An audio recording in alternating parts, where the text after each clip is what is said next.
गुरुभ्यो नमः परमगुरुभ्यो नमः श्रीमदानंदतीर्थ भगवत्पादाचार्य गुरुभ्यो नमः हरि ओम। समचरण सरोजं सान्द्रनीलाम्बुदावं जगननीतपाणिं मण्डनं मण्डनानां तरुण तुलसी माला कंदरं कंजनेत्रं सदयधवलहासं विठ्ठलं चिन्तयामि। बुद्धिर्बलं यशोधैर्यं निर्भयत्वमरोगता जाड्यं वाक्पटुत्वं च हनुमत्स्मरणात् भवेत्। कामधेनुर्यथा पूर्वा सर्वाभीष्टफलप्रदः स्तता कलौ वादिराजश्रीपादोऽभीष्टदस्सताम्। नमोऽस्तु तात्विका देवाः विष्णुभक्तिपरायणाः धर्ममार्गे प्रेरयन्तु भवन्तः सर्व एव हि। चित्रैः पदैश्च गम्भीरैः वाक्यैर्मानैरखण्डितैः गुरुभावं व्यञ्जयन्ति भातश्रीजयतीर्थवाक्।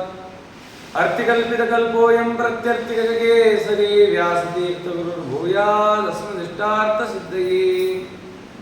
दुर्वादिध्वान्तरवये वैष्णवेन्दीवरेन्दवे श्रीराघवेन्द्र गुरवे नमोऽत्यन्तदयालवे।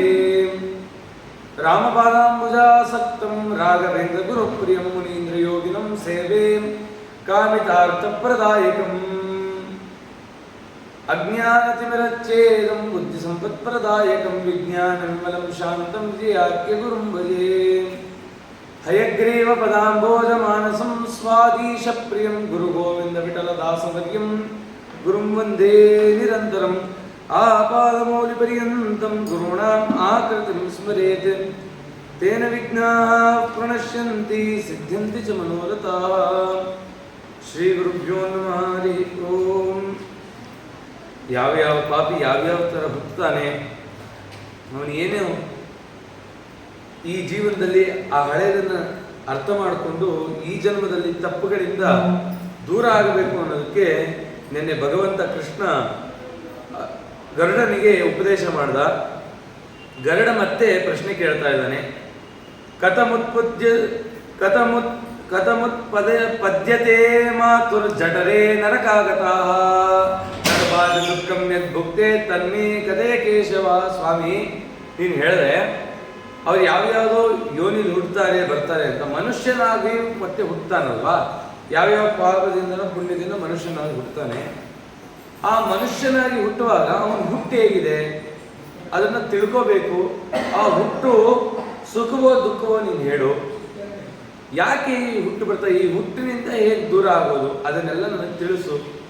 ಯಾಕೆ ಈ ಪಾಪಗಳನ್ನು ನಾವು ಮಾಡ್ತೀವಿ, ನಮಗೆ ಜ್ಞಾನ ಕೊಟ್ಟಿದೆಯಾ ನೀನು. ಇದು ತಪ್ಪು ಅಂತ ಗೊತ್ತು, ಮೆಣಸಿನ್ಕಾಯಿ ತಿಂದರೆ ಆಗಲ್ಲ ಅಂತ ಗೊತ್ತು, ಆದರೂ ಆಂಬಡೆಗೆ ಅಥವಾ ಯಾವುದಕ್ಕೋ ಖಾರ ಇಲ್ಲ ಖಾರ ಬೇಕು ಅಂತ ಹೇಳ್ತೀವಿ. ಯಾಕೆ ತಪ್ಪು ಅಂತ ಗೊತ್ತಿದ್ರು, ನನಗೆ ಆಗಲ್ಲ ಅಂತ ಗೊತ್ತಿದ್ರು ಅದನ್ನು ಮಾಡ್ತೀವಲ್ಲ ಯಾಕೆ.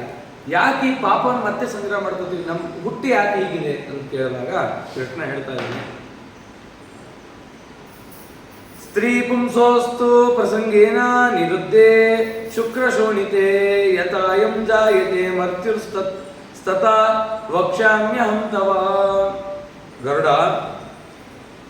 ನರಕವನ್ನು ಸ್ವರ್ಗವನ್ನು ಅನುಭವಿಸಿ ಮತ್ತೆ ಭೂಮಿಗೆ ಬರ್ತಾನೆ ಜೀವಿ. ಹೇಗೆ ಬರ್ತಾನೆ ಅಂತಂದ್ರೆ ಸ್ತ್ರೀ ಪುರುಷರ ಸಂಯೋಗದಿಂದ ಬರ್ತಾನಪ್ಪ ಅಂತ ಈ ರೀತಿಯಲ್ಲಿ ಹೇಳ್ತಾ, ಸ್ತ್ರೀಯರ ರಕ್ತ ಪುರುಷರ ರಕ್ತ ಎರಡು ಕೂಡಿ ಒಂದುಗೂಡಿ ಆ ಜೀವಿ ಉತ್ಪತ್ತಿ ಆಗ್ತಾನೆ. ಋತುಮಧ್ಯಾಹಿ ಪಾಪಾನಾಂ ದೇಹೋತ್ಪತ್ತಿ ಪ್ರಜಾಯತೆ ಇಂದ್ರಸ್ಯ ಬ್ರಹ್ಮಹತ್ಯಾಸ್ತಿ ಯಸ್ಮಿನ್ ತಸ್ಮಿನ್ ದಿನತ್ರಯ. ಸ್ತ್ರೀಯರ ಋತುಕಾಲದ ಮಧ್ಯದಲ್ಲಿ ಪಾಪಿಯಾಗಿರ್ತಕ್ಕಂಥ ಆ ಜೀವಿ ಉತ್ಪತ್ತಿ ಆಗಬೇಕು ಅಂತ ಹೇಳಿ ಪರಮಾತ್ಮನ ನಿಯಮನದಿಂದ ಆ ಗರ್ಭ ಬಂದು ಸೇರ್ತಾನೆ. ಸ್ತ್ರೀಯರು ಇಂದ್ರದೇವರು ವಿಶ್ವರೂಪಾಚಾರರು ಅಂತ ಆ ವಿಶ್ವರೂಪಾಚಾರನ ಸಂಹಾರ ಮಾಡ್ತಾರೆ. ಆ ವಿಶ್ವರೂಪಾಚಾರರು ಉತ್ತಮ ದ್ವಿಜರು, ಅವರನ್ನು ಸಂಹಾರ ಮಾಡಿದ ಕಾರಣಕ್ಕೆ ಅವನಿಗೆ ಬ್ರಹ್ಮಹತ್ಯೆ ದೋಷ ಬಂತು.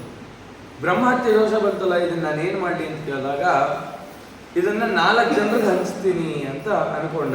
ಮೊದಲು ಪೃಥ್ವಿಗೆ ಅಂದರೆ ಭೂಮಿಗೆ ಬಂದು ಮೊದಲನೇ ಭಾಗ ಇಟ್ಟ, ಎರಡನೇದು ಜಲಕ್ಕಿಟ್ಟ, ಮೂರನೇದು ವೃಕ್ಷಕ್ಕಿಟ್ಟ, ನಾಲ್ಕನೇ ಬ್ರಹ್ಮಹತ್ಯೆ ಪಾಪ ಸ್ತ್ರೀಯರಿಗಿಟ್ಟ. ಆ ನಾಲ್ಕನೇ ಬ್ರಹ್ಮಹತ್ಯೆ ಇಡೋ ಕಾಲಕ್ಕೆ ಸ್ತ್ರೀಯರು ಕೇಳೋದು, ನೀನು ಕೊಡೋ ಬ್ರಹ್ಮಹತ್ಯೆ ನಾನು ಸ್ವೀಕಾರ ಮಾಡ್ತೀನಿ, ನನಗೇನು ಕೊಡ್ತೀಯ ಅಂತ ಕೇಳಿದ್ರು. ಅಂದರೆ ಸ್ತ್ರೀಯರಿಗೆಲ್ಲ ಅಧಿದೇವತೆ ಆಗಿರ್ತಕ್ಕಂಥ ಒಬ್ಳು ನಿಯಮನ ಮಾಡ್ತಕ್ಕಂಥ ಸ್ತ್ರೀ ಅವಳಿಗೆ. ಆಗ ಆ ಸ್ತ್ರೀ ಕೇಳಿತು, ನೋಡು ನಾನು ಸಂತಾನ ಪಡೆದ ಮೇಲೂ ಮತ್ತೆ ನನಗೆ ಕನ್ಯತ್ವ ಬರಬೇಕು. ಅಂದ್ರೆ ಏನು, ನನಗೆ ಮತ್ತೆ ಇನ್ನೊಂದು ಸಂತಾನ ಉತ್ಪತ್ತಿ ಆಗಬೇಕು, ಆ ರೀತಿ ನೀನು ಮಾಡಬೇಕು. ನನಗೊಂದು ಗರ್ಭಧಾರಣೆ ಮಾಡಿದ್ರು ಮತ್ತೆ ಆ ಮಗು ಆದ್ಮೇಲೆ ಇನ್ನೊಮ್ಮೆ ಗರ್ಭವತಿ ಆಗಬೇಕು, ಆ ರೀತಿ ನನ್ನ ಮಾಡು ಅಂತ ಕೇಳಿದಾಗ, ಸರಿ ಆಯಿತು, ನನ್ನ ಬ್ರಹ್ಮಹತ್ಯೆನೇ ನಿನಗೆ ರಜಸ್ವಲಿಯಾಗಿ ಇರಲಿ ಅಂತಂದ್ರು. ಅದಕ್ಕೆ ಗರುಡ ಪುರಾಣ ಹೇಳ್ತಾ ಇದೆ, ಪ್ರಥಮೇ ಹನಿ ಚಾಂಡಾಲಿ, ದ್ವಿತೀಯೇ ಬ್ರಹ್ಮಘಾತಿನಿ, ತೃತೀಯೇ ರಜಕಿ ಹ್ಯಾತ ನರಕಾಗತ ಮಾತರ. ಸ್ತ್ರೀಯರಲ್ಲಿ ಈ ರಜಸ್ವಲ ಆದಾಗ ಮೊದಲನೇ ದಿನ ಬ್ರಹ್ಮಹತ್ಯೆಯ ಭಾಗಗಳು ವಿಭಜನೆ ಮಾಡುವಾಗ ಮೊದಲು ಪ್ರಥಮೇ ಹನಿ ಚಾಂಡಾಲಿ, ಚಾಂಡಾಲಿ ಅಂತೆ ಇರುತ್ತೆ. ಎರಡನೇ ದಿನ ಆ ಬ್ರಹ್ಮಹತ್ಯ ಮಹಾಪಾಪಯುಕ್ತಳಾಗಿ ಆ ಬ್ರಹ್ಮಘಾತಿನಿ, ಎರಡನೇ ದಿನ ಆ ಬ್ರಹ್ಮಘಾತಿ ಅಂದರೆ ಬ್ರಹ್ಮಹತ್ಯ ದೋಷದ ಒಂದು ತೇಜೋ ಕಾಣುತ್ತೆ. ತೃತೀಯೆ ಮೂರನೇ ದಿನ ಅಗಸ್ಗಿತ್ತಿ ಆಗಿರ್ತಾಳಂತ, ಅಂದರೆ ಅಸ್ಪೃಶ್ಯಳು. ಈ ರೀತಿಯಾಗಿ ನಾಲ್ಕನೇ ದಿನ ಶುಚಿಯಾಗಬೇಕು ಅಂತ ಹೇಳ್ತಾ ಇದ್ದಾರೆ. ಈ ಋತುಮತಿ ಕಾಲದ ಮಧ್ಯಭಾಗದಲ್ಲಿ ಆ ಜೀವಿಯಾದ ಪಾಪಿ ಕಾಯ್ತಿರ್ತದಂತೆ ಗರ್ಭ ಪ್ರವೇಶ ಮಾಡಬೇಕು ಅಂತ. ಕರ್ಮಣ ದೈವನೇತ್ರಾಣ ಜಂತುರ್ದೇಹೋ ಪತ್ತಯೇ ಸ್ತ್ರೀಯ ಪ್ರವಿಷ್ಟ ಉದರಂ ಪುಂಸೋ ರೇತ ಕಣಶ್ರಿಯ. ಭಗವಂತನ ನೇತ್ರದಲ್ಲಿ ಆ ಜೀವಿಯ ಕರ್ಮದ ಲೆಕ್ಕಾಚಾರ ಆಗುತ್ತದೆ. ದೇವರು ಆ ಜೀವಿ ನೋಡಿದ ತಕ್ಷಣ ಲೆಕ್ಕಾಚಾರ ಮಾಡಿ ಈ ಜೀವಿ ಯೋಗ್ಯತೆಯಲ್ಲಿ ಈ ಜೀವಿಗೆ ಯೋಗ್ಯ ತಕ್ಕಂತ ತಂದೆ ತಾಯಿಯಲ್ಲೇ ಹಾಕ್ತಾರೆ. ಮಂತ್ರಾಲಯ ಪ್ರಭುಗಳ ಚರಿತ್ರೆ ಕೇಳಿದ್ವಿ, ರಾಯರ ತಾಯಿ ಎಂತ ತಪಸ್ ಮಾಡಿದಕ್ಕೆ ಅಂತ ಜೀವಿ ಅಲ್ಲೇ ಹುಟ್ಟಿತು ಅಲ್ವಾ. ಹಿರಣ್ಯಕಶಿಪು ಮೂಲದಲ್ಲಿ ಅವನೊಬ್ಬ ದೇವತೆ, ಕೈಯಾದು ಎಷ್ಟು ತಪಸ್ ಮಾಡೋದು ಅದಕ್ಕೆ ಅವರು ಉದರದಲ್ಲಿ ಹುಟ್ಟುದಂತ ಪ್ರಹ್ಲಾದ ಅಲ್ವಾ. ಹಾಗೆ ಅದೇ ಪ್ರಹ್ಲಾದನ ಹೊಟ್ಟೆಯಲ್ಲಿ ಹುಟ್ಟಿದವನು ವಿರೋಚನ, ಅವನು ದುಷ್ಟ ರಾಕ್ಷಸ, ಅವನ ಹೊಟ್ಟೆಯಲ್ಲಿ ಹುಟ್ಟಿದಂಥವನು ಬಲಿಚಕ್ರವರ್ತಿ. ಇದು ಈ ರೀತಿ ಭಗವಂತ ತನ್ನ ನೇತ್ರ ದೃಷ್ಟಿಯಿಂದ ಜೀವಿ ಯೋಗ್ಯತೆಯನ್ನು ಅಳೆದು ಆ ಜೀವಿಯನ್ನು ಎಲ್ಲೆಲ್ಲಿ ಕಳಿಸ್ಬೇಕು ಅಂತ ಕಳಿಸ್ತಾನೆ ಅಂತ ಈ ರೀತಿ ಹೇಳ್ತಾ ಇದ್ದಾರೆ. ಆ ಜೀವಿ ಪುರುಷರಲ್ಲಿ ಬಂದು ಸೇರಿ ಆ ಪುರುಷರ ರಕ್ತದಿಂದ ಸ್ತ್ರೀಯರ ದೇಹಕ್ಕೆ ಹೋಗ್ತಾರೆ. ಕಲಲಂ ತ್ವೇಕರಾತ್ರೇಣ ಪಂಚರಾತ್ರೇಣ ಬುಬ್ಬುದಂ ದಶಾಹೇನ ತು ಕರ್ಕಂದೋ ಪೇಷ್ಯಂಡಂ ವಾತತಾಪರಂ. ಈ ವಿಚಾರ ಏನಕ್ಕೆ ಹೇಳ್ತಿದ್ದೀರಾ, ಇದು ಕೇಳಲಿಕ್ಕೆ ಕಠಿಣವಾಗಿದೆಯಲ್ಲ ಅಂತ ಹೇಳುವಾಗ ಕೃಷ್ಣ ಹೇಳ್ತಾನೆ, ಈ ಜನ್ಮೋತ್ಪತ್ತಿಯ ಸ್ಥಿತಿಯನ್ನು ನೀವು ತಿಳ್ಕೊಂಡ್ರೆ ಮತ್ತೆ ನೀವು ಜನ್ಮ ಇಲ್ಲಪ್ಪ, ಅದಕ್ಕೋಸ್ಕರ ಇದನ್ನು ಹೇಳ್ತಾ ಇದ್ದೀನಿ ಅಂತ ಹೇಳ್ತಾ, ಮೊದಲನೇ ದಿನ ಜೀವಿ ಬರ್ತಾನಲ್ಲ ಅವನಿಗೆ ಕಲಲ ಅಂತ ಹೆಸರು, 5ನೇ ದಿನಕ್ಕೆ ಅವನಿಗೆ ಬುಬುದ್ಧ ಅಂತ ಹೆಸರು. 5ನೇ ದಿನ ಜೀವಿ ಹೇಗಿರ್ತಾನೆ ಅಂದರೆ ನೊರೆ ಇದ್ದಾಗಿರ್ತಾನೆ. 10 ದಿನಗಳಲ್ಲಿ ಕರ್ಕಂದು ಅಂತ ಅವನು ಕರೆದಿದ್ದಾರೆ. ತದನಂತರದಲ್ಲಿ ಪೇಷಂಡ ಅಂದರೆ ಆ ಜೀವ ಬೆಳೆಯುತ್ತೆ ಅಂತ, ಜೀವೋತ್ಪತ್ತಿ ಕ್ರಮ. ನಾವು ತಿಂದ ಆಹಾರ ಮಲಭಾಗಕ್ಕೆ ಹೋಗಿ ಅದು ವಿಸರ್ಜನೆ ಆಗುತ್ತೆ, ಇನ್ನೊಂದು ಭಾಗ ರಕ್ತವಾಗುತ್ತೆ. ಆಹಾರದ ರಕ್ತ ಭಾಗದಿಂದ ಜೀವ ಉತ್ಪತ್ತಿ ಆಗ್ತಾನೆ. ಆ ಆಹಾರನ ಕೊಟ್ಟು ಮುಂದೆ ಇಟ್ಟು, ಇದೇ ಆಹಾರ ತಾನೇ ರಕ್ತ ಆಗೋದು, ಏನೇನು ಮಾಡ್ತೀರೋ ಅಡುಗೆ ಎಲ್ಲ ತೆಗೆದು ಅರ್ಧ ಲೀಟರ್ ರಕ್ತ ತೆಕ್ಕೊಡ್ರಿ ಈ ಅಡುಗೆಯಿಂದ ಅಂತ ಹೇಳಿದ್ರೆ ತೆಗಿಲಿಕ್ಕೆ ಸಾಧ್ಯನಾ? ಸರ್ವತ ಸಾಧ್ಯ ಇಲ್ಲ ನೋಡಿ. ಆದರೆ ಅದೇ ಆಹಾರದಿಂದನೇ ನಮ್ಗೆ ಮಾಂಸಕ್ಕೂ ಹೋಗುತ್ತೆ, ರಕ್ತಕ್ಕೂ ಹೋಗುತ್ತೆ. ಅದಕ್ಕೆ ಭಗವಂತನ ಸೃಷ್ಟಿಗೆ ನಾವು ಯಾರೂ ಕೂಡ ಕಣ್ಣು ಹಾಕ್ಲಿಕ್ಕಾಗಲ್ಲ, ನೋಡ್ಲಿಕ್ಕೆ ಆಗಲ್ಲ, ಆ ಸೃಷ್ಟಿ ನಾವು ತಿಳಿಯಕ್ಕಾಗಲ್ಲ ಅಂತ ಹೇಳ್ತಾ ಮುಂದೆ ಹೇಳ್ತಾನೆ ಯಾವ ರೀತಿ ಬೆಳಿತಾನೆ. ಆ ಕಲಲ ರೂಪದಲ್ಲಿದ್ದ ಬುದ್ಧ ರೂಪದ ನೊರೆ ರೂಪದಲ್ಲಿದ್ದಂಥವನು ಹೇಗೆ ಬೆಳಿತಾನೆ. ಮಾಸೇನತ ಶಿರೋ ದ್ವಾಭ್ಯಾಂ ಭಾವಾ ಗಂಗಾದ್ಯ ವಿಗ್ರಹ ನಕಲೋ ಮಾಸ್ತಿ ಚರ್ಮಾಣಿ ಲಿಂಗ ಛಿದ್ರೋದ್ಭವಸ್ತ್ರಿಭಿ. ಮೊದಲನೇ ತಿಂಗಳಲ್ಲಿ ತಲೆ ಬರುತ್ತಂತೆ, 2ನೇ ತಿಂಗಳಲ್ಲಿ ಭುಜ ಮತ್ತಿತರ ಬೇರೆ ಅಂಗಗಳೆಲ್ಲ ಬರುತ್ತೆ, 3ನೇ ತಿಂಗಳಲ್ಲಿ ಉಗುರು ಬರುತ್ತಂತೆ, ಕೂದಲು, ಮೂಳೆ, ಚರ್ಮ, ಲಿಂಗ, ದಶದ್ವಾರಗಳ ಉತ್ಪತ್ತಿ ಆಗುತ್ತೆ. ಚತುರ್ಭಿ ದಾರ್ತವಾ ಸಪ್ತ ಪಂಚಭಿ ಕ್ಷುತ್ೃಢಾದ್ಭುವಾಹ ಷಡ್ಭಿ ಜರಾಯುಣ ವೀತಃ ಕುಕ್ಷೋ ಬ್ರಾಹ್ಮ್ಯತಿ ದಕ್ಷಿಣೆ. 4ನೇ ತಿಂಗಳಲ್ಲಿ 7 ಸಪ್ತಧಾತುಗಳು ಬರುತ್ತೆ. 5ನೇ ತಿಂಗಳಲ್ಲಿ ಹಸುವು ಬರುತ್ತಂತೆ. 5ನೇ ತಿಂಗಳಲ್ಲಿ ಹಸುವಾದಾಗಲೇ ಅವಾಗಿಂದ ಬಯಕೆ ಅನ್ನೋದು ಪ್ರಾರಂಭ ಆಗುತ್ತೆ ಅಂತ ಈ ರೀತಿ ಹೇಳ್ತಾ ಇದ್ದಾರೆ. 6ನೇ ತಿಂಗಳಲ್ಲಿ ಗರ್ಭಾಶಯದೊಳಗಡೆ ಗರ್ಭಕೋಶದ ಬಲಭಾಗದಲ್ಲಿ ಚಲಿಸಲಿಕ್ಕೆ ಪ್ರಾರಂಭ ಮಾಡುತ್ತಂತೆ ಜೀವಿ. ಮಾರ್ತು ಜಗಾನ್ನ ಪಾನಾದಿ ರೇದಾ ಧಾತುರ ಸಮ್ಮತೆ ಶೇತೆ ವಿಣ್ಮೂತ್ರ ಯೋಗತ್ತೆ ಸಜಂತುರ್ಜಂತು ಸಂಭವ. ಅವಳಿಗೆ ತಿನ್ನಲಿಕ್ಕೆ ಬಯಕೆ ಆಗುತ್ತೆ. ಏನಕ್ಕೆ ಬಯಕೆ ಆಗುತ್ತೆ ಅಂದರೆ ಹೊಟ್ಟೆ ಒಳಗಡೆ ಇರುವಂಥ ಮಗು ಹಸುವಾದರೆ ತಾಯಿಗೆ ಬಯಕೆ ಆಗುತ್ತೆ. ಅವಳಿಗೆ ಏನು ಅನ್ಕೋತಾಳೆ, ಏನೋ ತಿನ್ನಬೇಕು ಅಂತ ಅಂದ್ಕೊಂಡು ತನ್ನ ತ್ರಷೆ ತೀರಿಸಲಿಕ್ಕೆ ತನ್ನ ಆಸೆಗಾಗಿ ಏನೋ ತಿಂತಾಳೆ. ಆ ತಿಂದಿದ್ದ ಪದಾರ್ಥಗಳು ಮಲವಾಗುತ್ತೆ.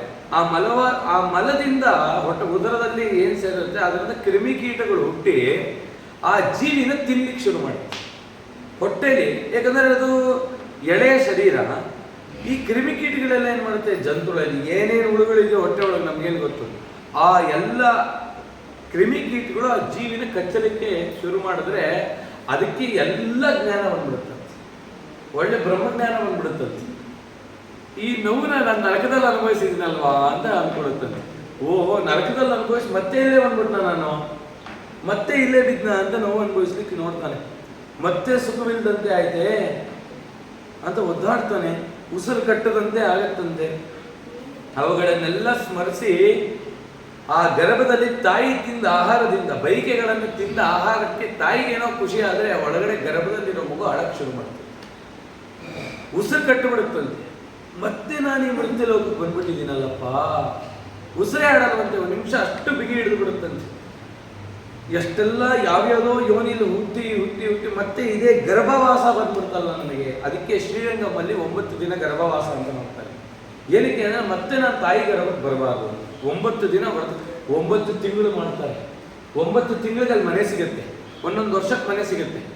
ತಿಂಗಳಿಗೆ 4,500 6,000 ರೂಪಾಯಿ. ಇಬ್ಬರು ಗಂಡ ಹೆಂಡತಿ ಅಲ್ಲೇ ಇದ್ದು 9 ತಿಂಗಳು ಪ್ರತಿದಿನ ಬೆಳಗ್ಗೆ ಎಲ್ಲ ತಮ್ಮ ಆನಿಕೆ ಎಲ್ಲ ಮಾಡಬೇಕು, ದಿನ ಬ್ರಾಹ್ಮಣರು ಭೋಜನ ಮಾಡಿಸಿ ಸಾಯಂಕಾಲ ಹೋಗಿ ರಂಗನಾಥ ದೇವರ ದರ್ಶನ ಮಾಡಿ, ಅದಕ್ಕೆ ಒಂದು ವ್ರತಾನುಷ್ಠಾನ 9 ತಿಂಗಳು ಅಲ್ಲೇ ಇದ್ದು ಮಾಡಿ ಗರ್ಭವಾಸ ಅಂತ.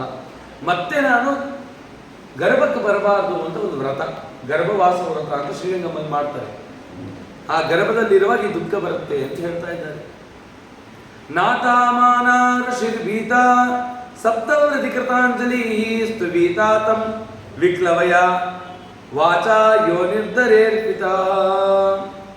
ವಿವೇಕ ಉಳ್ಳಂತವನು 7 ಬಂಧನಗಳಿಂದ ಬಂಧಿಸಲ್ಪಟ್ಟಿದ್ದಾನಂತೆ, ಸಪ್ತಧಾತುಗಳಿಂದ. ಕೈ ಮುಕ್ಕೊಂಡು ತಾಯಿ ಗರ್ಭದಲ್ಲಿ ಸಹಾಯ ಬೇಡುತ್ತಾನಂತೆ, ನನ್ನ ಉದ್ಧಾರ ಮಾಡು. ಆರ್ತಧ್ವನಿಯಿಂದ ಕೂಗ್ತಾನಂತೆ, ಭಗವಂತನಿಗೆ ಕೇಳಿಸುತ್ತೆ.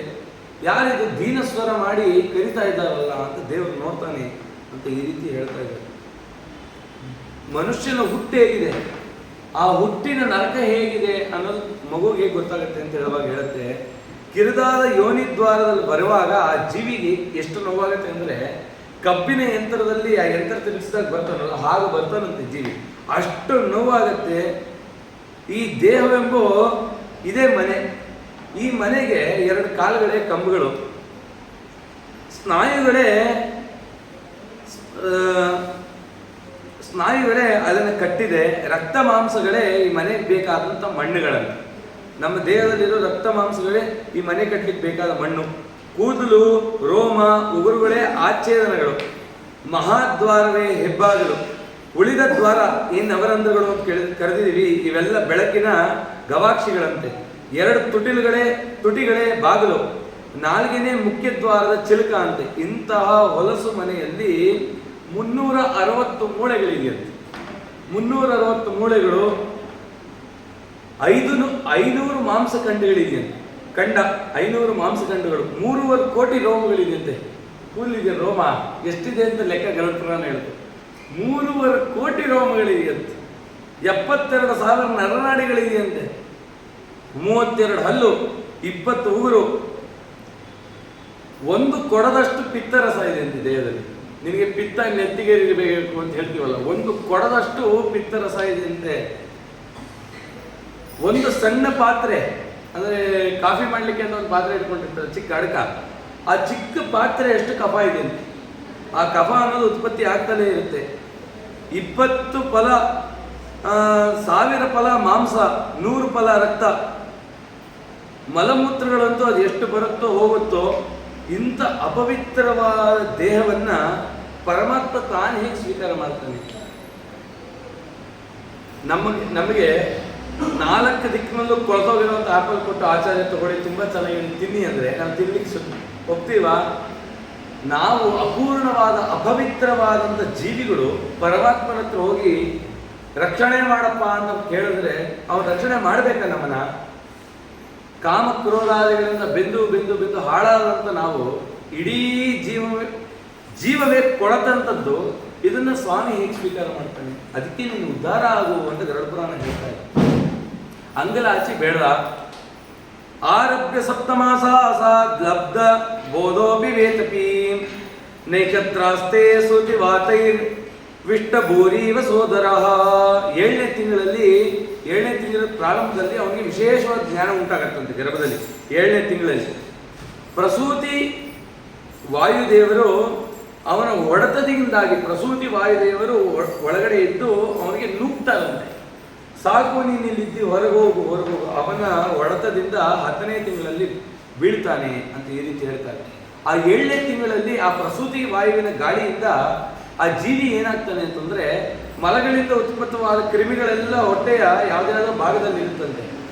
ಆ ಕ್ರಿಮಿಕೀಟಗಳಂತೆ ಇವನು ಒಂದು ಕೀಟವಾಗಿ ಬಿದ್ದಿರ್ತಾನೆ ಮೂಲೆಯಲ್ಲಿ. ಅವಾಗ ಅನ್ಸುತ್ತಂತೆ, ಆ ಕೀಟಕ್ಕಿಂತ ಕಡೆ ಆಗ್ಬಿಟ್ಟಲ್ಲ ನಾನು.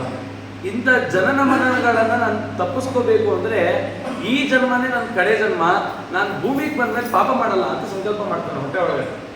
ತಾಯಿ ಹೊಟ್ಟೆ ಒಳಗಿದ್ದು ಸಂಕಲ್ಪ, ಸ್ವಾಮಿ ನಾನು ಇನ್ನೊಂದು ತಪ್ಪು ಮಾಡಲ್ಲ, ಬೇಕಾದ್ರೆ ನೀನೇ ಲೆಕ್ಕಾಚಾರ ಮಾಡು, ನಾನು ತಪ್ಪು ಮಾಡಲ್ಲ, ನಾನು ಉದ್ಧಾರ ಮಾಡು ಅಂತ ಕೂಗ್ತಾನೆ. ಆಗ ಜೀವಿ ದೇವರ ಜೊತೆ ಮಾತಾಡ್ತಾನೆ. 7ನೇ ತಿಂಗಳಲ್ಲಿ ಆ ಜೀವಿಗೆ ಭಗವತ್ ದರ್ಶನ ಆಗತ್ತಂತೆ. 7ನೇ ತಿಂಗಳಲ್ಲಿ ದೇವ್ರನ್ನ ನೋಡ್ತಾನಂತೆ, ದೇವರು ಕಾಣಿಸ್ತಾನೆ ಉದರದಲ್ಲಿ. ಅದಕ್ಕೆ ಶ್ರೀಮಂತ ಅಂತ ಮಾಡ್ತಿರೋದು, ಕಾಣಿಸ್ತಾನೆ. ಯಾಕಂದ್ರೆ ಆ ಗರ್ಭ ಚೆನ್ನಾಗಿರ್ಬೇಕು ಅಂತ. ಅದಕ್ಕೆ ಆ ರೀತಿಯಲ್ಲಿ ಮಾತಾಡ್ತಾ ಜೀವಿ ಹೇಳ್ತಾನಂತೆ. ನೋಡಿ, ಎಲ್ಲ ಕಡೆ ನೀವು ಕೇಳ್ತೀರ, ನಾರದರು, ಬ್ರಹ್ಮದೇವರು ಸಂವಾದ, ವೆಂಕಟೇಶ ಸ್ತೋತ್ರ, ಕೃಷ್ಣ ಸ್ತೋತ್ರ. ಇದು ಜೀವಿ ಮತ್ತೆ ಪರಮಾತ್ಮನ ಸ್ತುತಿ. ಜೀವಿ ಪರಮಾತ್ಮ ಸಂವಾದ, ಗರುಡ ಪುರಾಣ ಅಂತರ್ಗತವಾದದ್ದು. ಏನ್ ಹೇಳಿದ್ದಾನೆ ಜೀವಿ ಅಂದ್ರೆ ಯಾರೋ ಒಬ್ಬ ಇದ್ದಾನೆ ಅವನು ಅಂತ ಅನ್ಕೋಬಿಡಿ. ನಾವು ಪ್ರತಿಯೊಬ್ರು ಇದೇ ಮಾಡಿದೀವಿ ಅಂತ ಹೇಳ್ತಿದ್ದಾನೆ ದೇವರು. ಜೀವಿ ಹೇಳ್ತಾನೆ, ಜೀವವಾಚ. ಎಂತ ಜೀವಿ? ಸುಜೀವಿಯಾದಂಥವನು. ಶ್ರೀಪತಿಂ ಜಗದಾಧಾರಂ ಅಶುಭ ಕ್ಷಯಕಾರಕಂ ವಜ್ರಾಮಿ ಶರಣಂ ವಿಷ್ಣು ಶರಣಾಗತ ವತ್ಸಲಂ. ಲಕ್ಷ್ಮಿಯ ಪತಿಯಾದ ಶ್ರೀಪತಿಯೇ, ಜಗತ್ತಿಗೆ ಆಧಾರನೇ ನೀನು, ಜಗದಾಧಾರ ನೀನು. ಅಶುಭಗಳನ್ನು ನಾಶ ಮಾಡ್ತಕ್ಕಂಥವನು. ನಿನ್ನ ಯಾರು ಶರಣ ಹೋಗ್ತಾರೆ ಆ ಶರಣ ಹೋಗ್ಕರವನ್ನು ಕಾಪಾಡ್ತಕ್ಕಂಥ ಪ್ರಭು ನಾರಾಯಣ ವಿಷ್ಣುವೇ, ನಿನಗೆ ನಾನು ಶರಣ ಹೋಗಿದ್ದೀನಿ, ನನ್ನ ಉದ್ಧಾರ ಮಾಡುವೆ. ಹೇ ನಾಥ, ಈ ಮಾಯೆಯಿಂದ ಮತ್ತೆ ನಾನು ಈ ಭೂಮಿಗೆ ಬಂದ್ಬಿಟ್ಟಿದ್ದೀನಿ. ನೀನು ಅದೇನು ಮಾಯೆ ಮಾಡ್ತೀವಿ ಗೊತ್ತಿಲ್ಲ. ಈ ಭೂಮಿಯ ಹೊರಗಡೆ ಬಂದರೆ ಈ ಮೋಹಲೋಕಕ್ಕೆ ನಾವು ಸಿಲುಕಿ ಮತ್ತೆ ಪಾಪಗಳನ್ನು ಮಾಡಿ ನಾನು ಇಲ್ಲಿ ಬಂದ್ಬಿಟ್ಟಿದ್ದೀನಿ. ಹಾಗಾಗಿ ಈ ದೇಹ ಬಂದ್ಬಿಟ್ಟಿದೆ. ಈ ಇಬ್ಬರು ಗಂಡ ಹೆಂಡತಿಯರ ಒಂದು ಅಭಿಮಾನದಿಂದ ನಾನು ಮತ್ತೆ ಈ ಸಂಸಾರದಲ್ಲಿ ಬಿದ್ದಿದ್ದೀನಿ.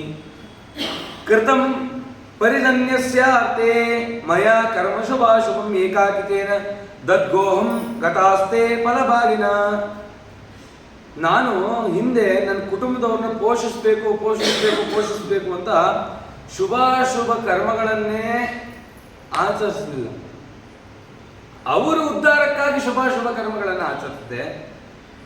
ಬಂಧುಗಳೆಲ್ಲ ನನ್ನ ಜೊತೆಗಿದ್ದ ಬಂಧುಗಳೆಲ್ಲ ಪುಣ್ಯ ಸಂಪಾದನೆ ಮಾಡಿಕೊಂಡು ಸುಖವನ್ನು ಉಂಡಿ ತಾವು ಹೊರಟೋದ್ರು. ನಾನೀಗ ಏಕಾಂಗಿಯಾಗಿ ತಾಯಿ ಗರ್ಭದಲ್ಲಿ ದುಃಖವನ್ನು ಪಡ್ತಾ ಇದ್ದೀನಪ್ಪ ಸ್ವಾಮಿ.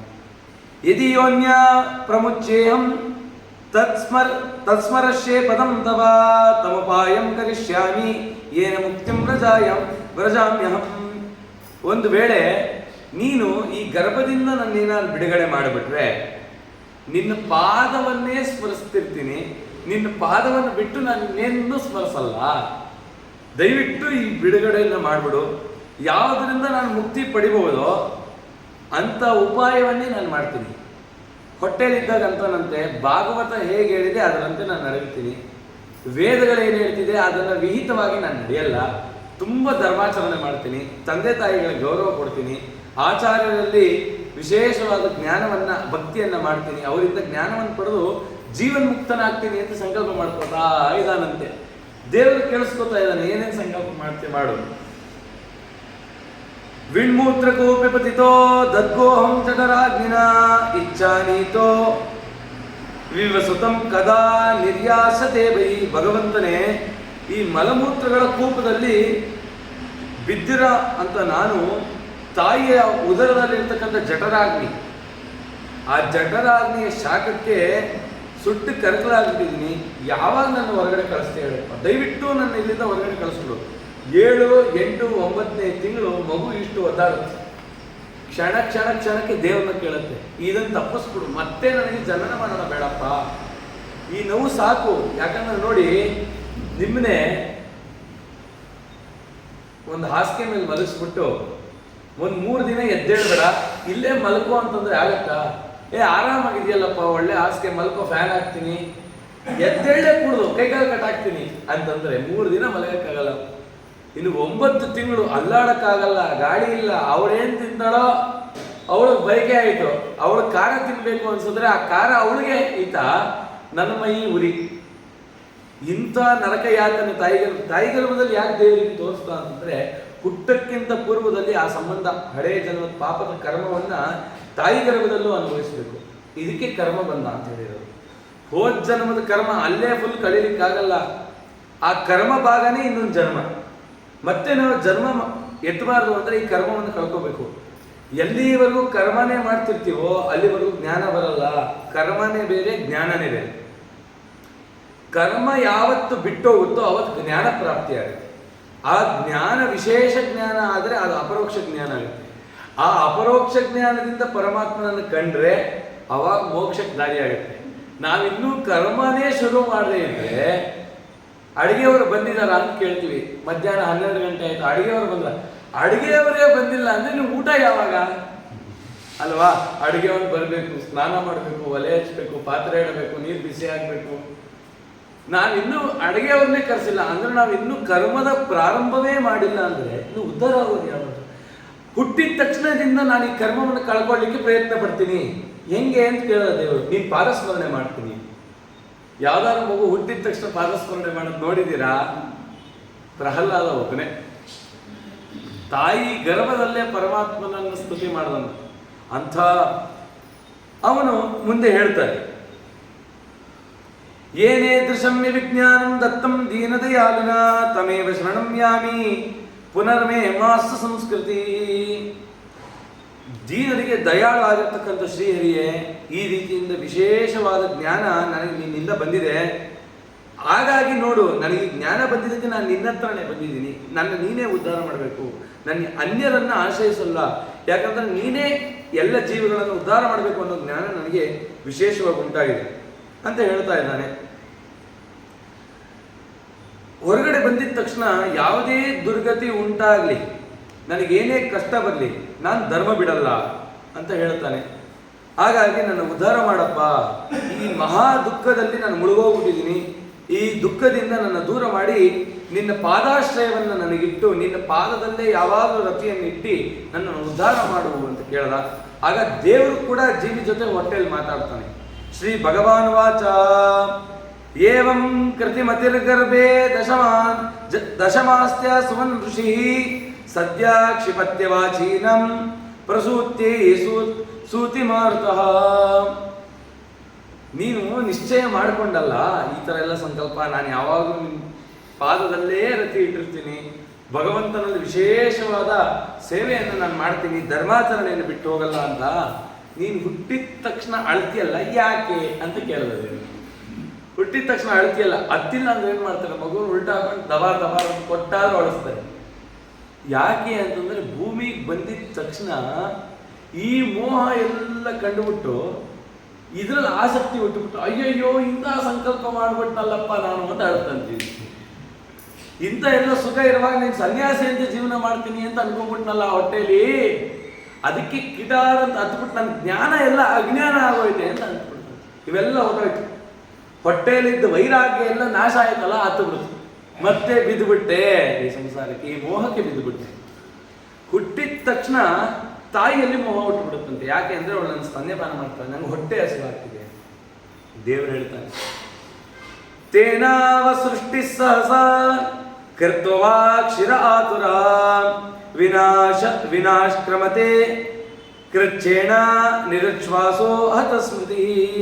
ಪ್ರಸೂತಿ ವಾಯುದೇವರು ತುಂಬ ಗಾಳಿಯನ್ನು ಹಾಕ್ತಾರೆ. ಆಗ ಆ ತಲೆಯನ್ನು ಬಗ್ಗಿಸ್ಕೊಂಡು ದುಃಖದಿಂದ ಸ್ಮೃತಿ ಅಂದರೆ ಎಲ್ಲ ತನ್ನ ಜ್ಞಾನಗಳನ್ನೆಲ್ಲ ಕಳ್ಕೊಂಡು ಉಸಿರು ಕಟ್ಕೊಂಡಂತೆ ಅತೀ ಕಷ್ಟಪಡುತ್ತಾ ಜೀವಿ ಹೊರಗೆ ಬರ್ತಾನೆ.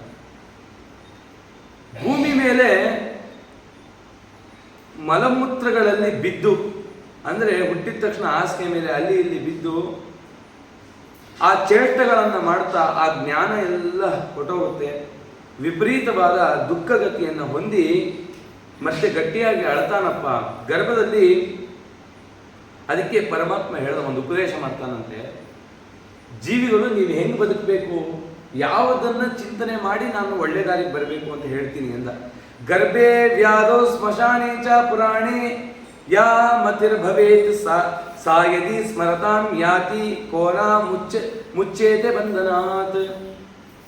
ಎಲ್ಲೆಲ್ಲಿ ನಮಗೆ ವೈರಾಗ್ಯ ಉಂಟಾಗತ್ತೆ ಅದನ್ನು ಸ್ಮರಣೆ ಮಾಡಿ. ಎಲ್ಲಿ ಮೊದಲನೇ ವೈರಾಗ್ಯ ಉಂಟಾಗತ್ತೆ ಅಂದ್ರೆ ತಾಯಿ ಗರ್ಭದಲ್ಲಂತೆ. ತಾಯಿ ಗರ್ಭದಲ್ಲಿದ್ದಾಗ ತಪ್ಪು ಮಾಡಬಾರ್ದು ಅಂತಿರ್ತಾನೆ. ತಾಯಿ ಗರ್ಭದಿಂದ ಬಂದ್ಮೇಲೆ ಹಾಲು ಕುಡಿತಾನೆ, 2 ಅವರ್ ಮಲ್ಕೋತಾನೆ, ಮತ್ತೆಲ್ಲ ಸ್ಟಾರ್ಟ್. ತಾಯಿ ಗರ್ಭದ ವೈರಾಗ್ಯ ನಿರಂತರವಾಗಿರ್ಬೇಕಂತೆ, ಮೊದಲನೇ ವೈರಾಗ್ಯ. 2ನೇ ವೈರಾಗ್ಯ ಯಾದವು ರೋಗ ಬಂದಾಗ ನನ್ನ ಕೈಲಿ ಏನೂ ಆಗಲ್ಲ, ಪರಮಾತ್ಮ ಮಾಡಿಸಿದ್ರೆ ಮಾತ್ರ, ಇದು ಯಾವುದೋ ನನ್ನ ಕೈಯಲ್ಲಿಲ್ಲ, ನಾನು ಮಾಡ್ತಾ ಇದ್ದೀನಿ ನನ್ನ ಅಹಂಕಾರ ಬೀಳೋದು ಯಾವಾಗ ಗೊತ್ತಾಗುತ್ತೆ ಅಂತ ನಮಗೆ ರೋಗ ಬಂದಾಗ. ಒಂದು ಕೈ ಮುರಿದೋಗಿದೆ, ಎಲ್ಲಿ ನೀಟಾಗಿ ಬ್ರಷ್ ಮಾಡ್ಕೊಂಡು ಕೈ ಎತ್ತಕ್ಕೆ ಆಗಲ್ಲ. ಆದರೆ ಇವಾಗ ಯಾರು ಎತ್ತುತ್ತಾ ಇದ್ದಾರೆ ನೋಡಿ, ಎಷ್ಟು ಚೆನ್ನಾಗಿದೆ. ನಮ್ಮ ದೇಹ ಬಿಸಿ ಇದೆ, ವಾಯುದೇವರು ಒಂದು ಸೆಕೆಂಡ್ ಹೋಗ್ಬಿಟ್ರು ಅಂತ ಅನ್ಕೊಳ್ಳಿ, ಈ ದೇಹ ತಣ್ಣಗಾಗುತ್ತೆ. ಹೇಗೆ ನಮ್ಮ ಒಳಗಡೆ ಬಿಸಿಯನ್ನು ಯಾರು ಉತ್ಪತ್ತಿ ಮಾಡ್ತಿದ್ದಾರೆ ಹೇಳಿ? ನೋಡಿದ್ರ ದೇವರು ಹೆಂಗೆ ನಮ್ಮನ್ನು ರಕ್ಷಣೆ ಮಾಡ್ತಾ ಇದ್ದಾನೆ ವಾಯುದೇವ ಮುಖಾಂತರ. ಪರಮಾತ್ಮನಿಗೆ ನಾವು ಋಣ ತೀರ್ಸಕ್ಕಾಗತ್ತ? ಯಾರ್ಯಾರಿಗೂ ಹೇಳ್ತೀವಿ ನಿಮ್ಮ ಋಣ ತೀರ್ಸಕ್ಕಾಗಲ್ಲ. ಅದಕ್ಕೆ ದಾಸರನ್ನು ಅನಾದಿ ಕಾಲದ ಋಣಾನುಬಂಧ ನಿನ್ನಲ್ಲಿದೆ, ಆದರೆ ಮನಸ್ಸು ನಿನ್ನಲ್ಲಿ ನಿಲ್ತಾ ಇಲ್ಲ, ಬೇರೆ ಕಡೆ ಎಲ್ಲ ಹೋಗ್ತಾರೆ. ನನ್ನನ್ನು ನೀನು ಉದ್ಧಾರ ಮಾಡು, ನನಗೂ ನಿನಗೂ ಜನ್ಮಾಂತರದ ಋಣ ಇದೆಯಪ್ಪ ಸ್ವಾಮಿ, ನೀನು ಋಣ ಹೇಗೆ ತೀರಿಸ್ಲಿ? ಅದಕ್ಕೆ ದೇವರಂದ ರೋಗ ಬಂದಾಗ ತಿಳ್ಕೊ, ನಂದೇನಿಲ್ಲ, ಎಲ್ಲ ಪರಮಾತ್ಮಂದೇ ಅನ್ನೋದು ಗೊತ್ತಾಗುತ್ತೆ. ಆ ವೈರಾಗ್ಯವನ್ನು ತಿಳ್ಕೊ. ಸ್ಮಶಾನಕ್ಕೆ ಹೋಗಿ ಬಂದರೆ ಸ್ಮಶಾನ ವೈರಾಗ್ಯ ಅಂತ. ಸ್ಮಶಾನದಲ್ಲಿ ಇರೋ ತನಕ ಅಪ್ಪ ಈ ಜೀವನ ಸಾಕು ನನಗೆ, ಇಲ್ಲಿ ಮತ್ತೆ ಬರಲೇಬಾರದು ಈ ದುಃಖ. ಆ ಸ್ಮಶಾನಕ್ಕೆ ಹೋಗಿ ಬಂದು ಒಂದು ವಾರ ನಂದು ಅನ್ನೋದೇನು ಎಲ್ಲಾದ್ರೂ ವೈರಾಗ್ಯ. ಏನಾದ್ರು ಬೇಕಪ್ಪ, ನನಗೇನು ಬೇಡ, ನಮ್ಮ ಅಪ್ಪನೇ ಹೋದ್ಮೇಲೆ ನನಗೆ ಯಾಕೆ ಈ ಬಟ್ಟೆ, ಯಾಕೆ ಈ ಹಣ್ಣು, ಯಾಕೆ ಈ ಆಹಾರ, ಯಾಕೆ ಅಂತ ವೈರಾಗ್ಯ ಬಂದ್ಬಿಟ್ರೆ. ಶುಭ ಮಾಡಿಕೊಳ್ಳಿ, ಮಾನ್ಯ ದಿನನೇ ನೆನ್ನೆದು ಹೋಳಿಗೆ ಮಿಕ್ಕಿದೆಯಾ, ಈ ವೈರಾಗ್ಯ ನಿರಂತರವಾಗಿರಲಿ ಅಂದ ಪರಮಾತ್ಮ. ಬರೀ 2 ದಿನಕ್ಕಷ್ಟೇ ಮೀಸಲಾಗೋಯ್ತಲ್ಲ ಈ ವೈರಾಗ್ಯ, ಇಷ್ಟೇನ ನೀನು ನಿಮ್ಮ ಅಪ್ಪನಿಗೆ ಬಿಟ್ಟಿದ್ದು? ಮುಂದೆ ಎಲ್ಲ ತುಂಬ ಚೆನ್ನಾಗಿ ಹೇಳ್ತಾರೆ. ಹಾಗಾಗಿ ಇನ್ನೊಂದು ಹೇಳಿದ್ರು ಕಡೆಯದು, ಗರ್ಭೇ ವ್ಯಾಧೋ ಸ್ಮಶಾನೇ ಚ. ಮತ್ತೆ ಪುರಾಣವನ್ನು ಕೇಳುವಾಗ ಒಂದು ವೈರಾಗ್ಯ ಬರುತ್ತಂತೆ. ಇದನ್ನು ನಾನು ನಾಳೆಯಿಂದ ಆಚರಣೆ ಮಾಡ್ಬಿಡೋಣ ಅಂತ ಮಠದಿಂದ ಹೊರಗೆ ಹೋಗಿದ ತಕ್ಷಣನೇ ಫೋನ್ ಇಟ್ಕೊಂಡಿದ್ದ ತಕ್ಷಣ ಇದೆಲ್ಲ ಬರ್ತೋಗುತ್ತೆ.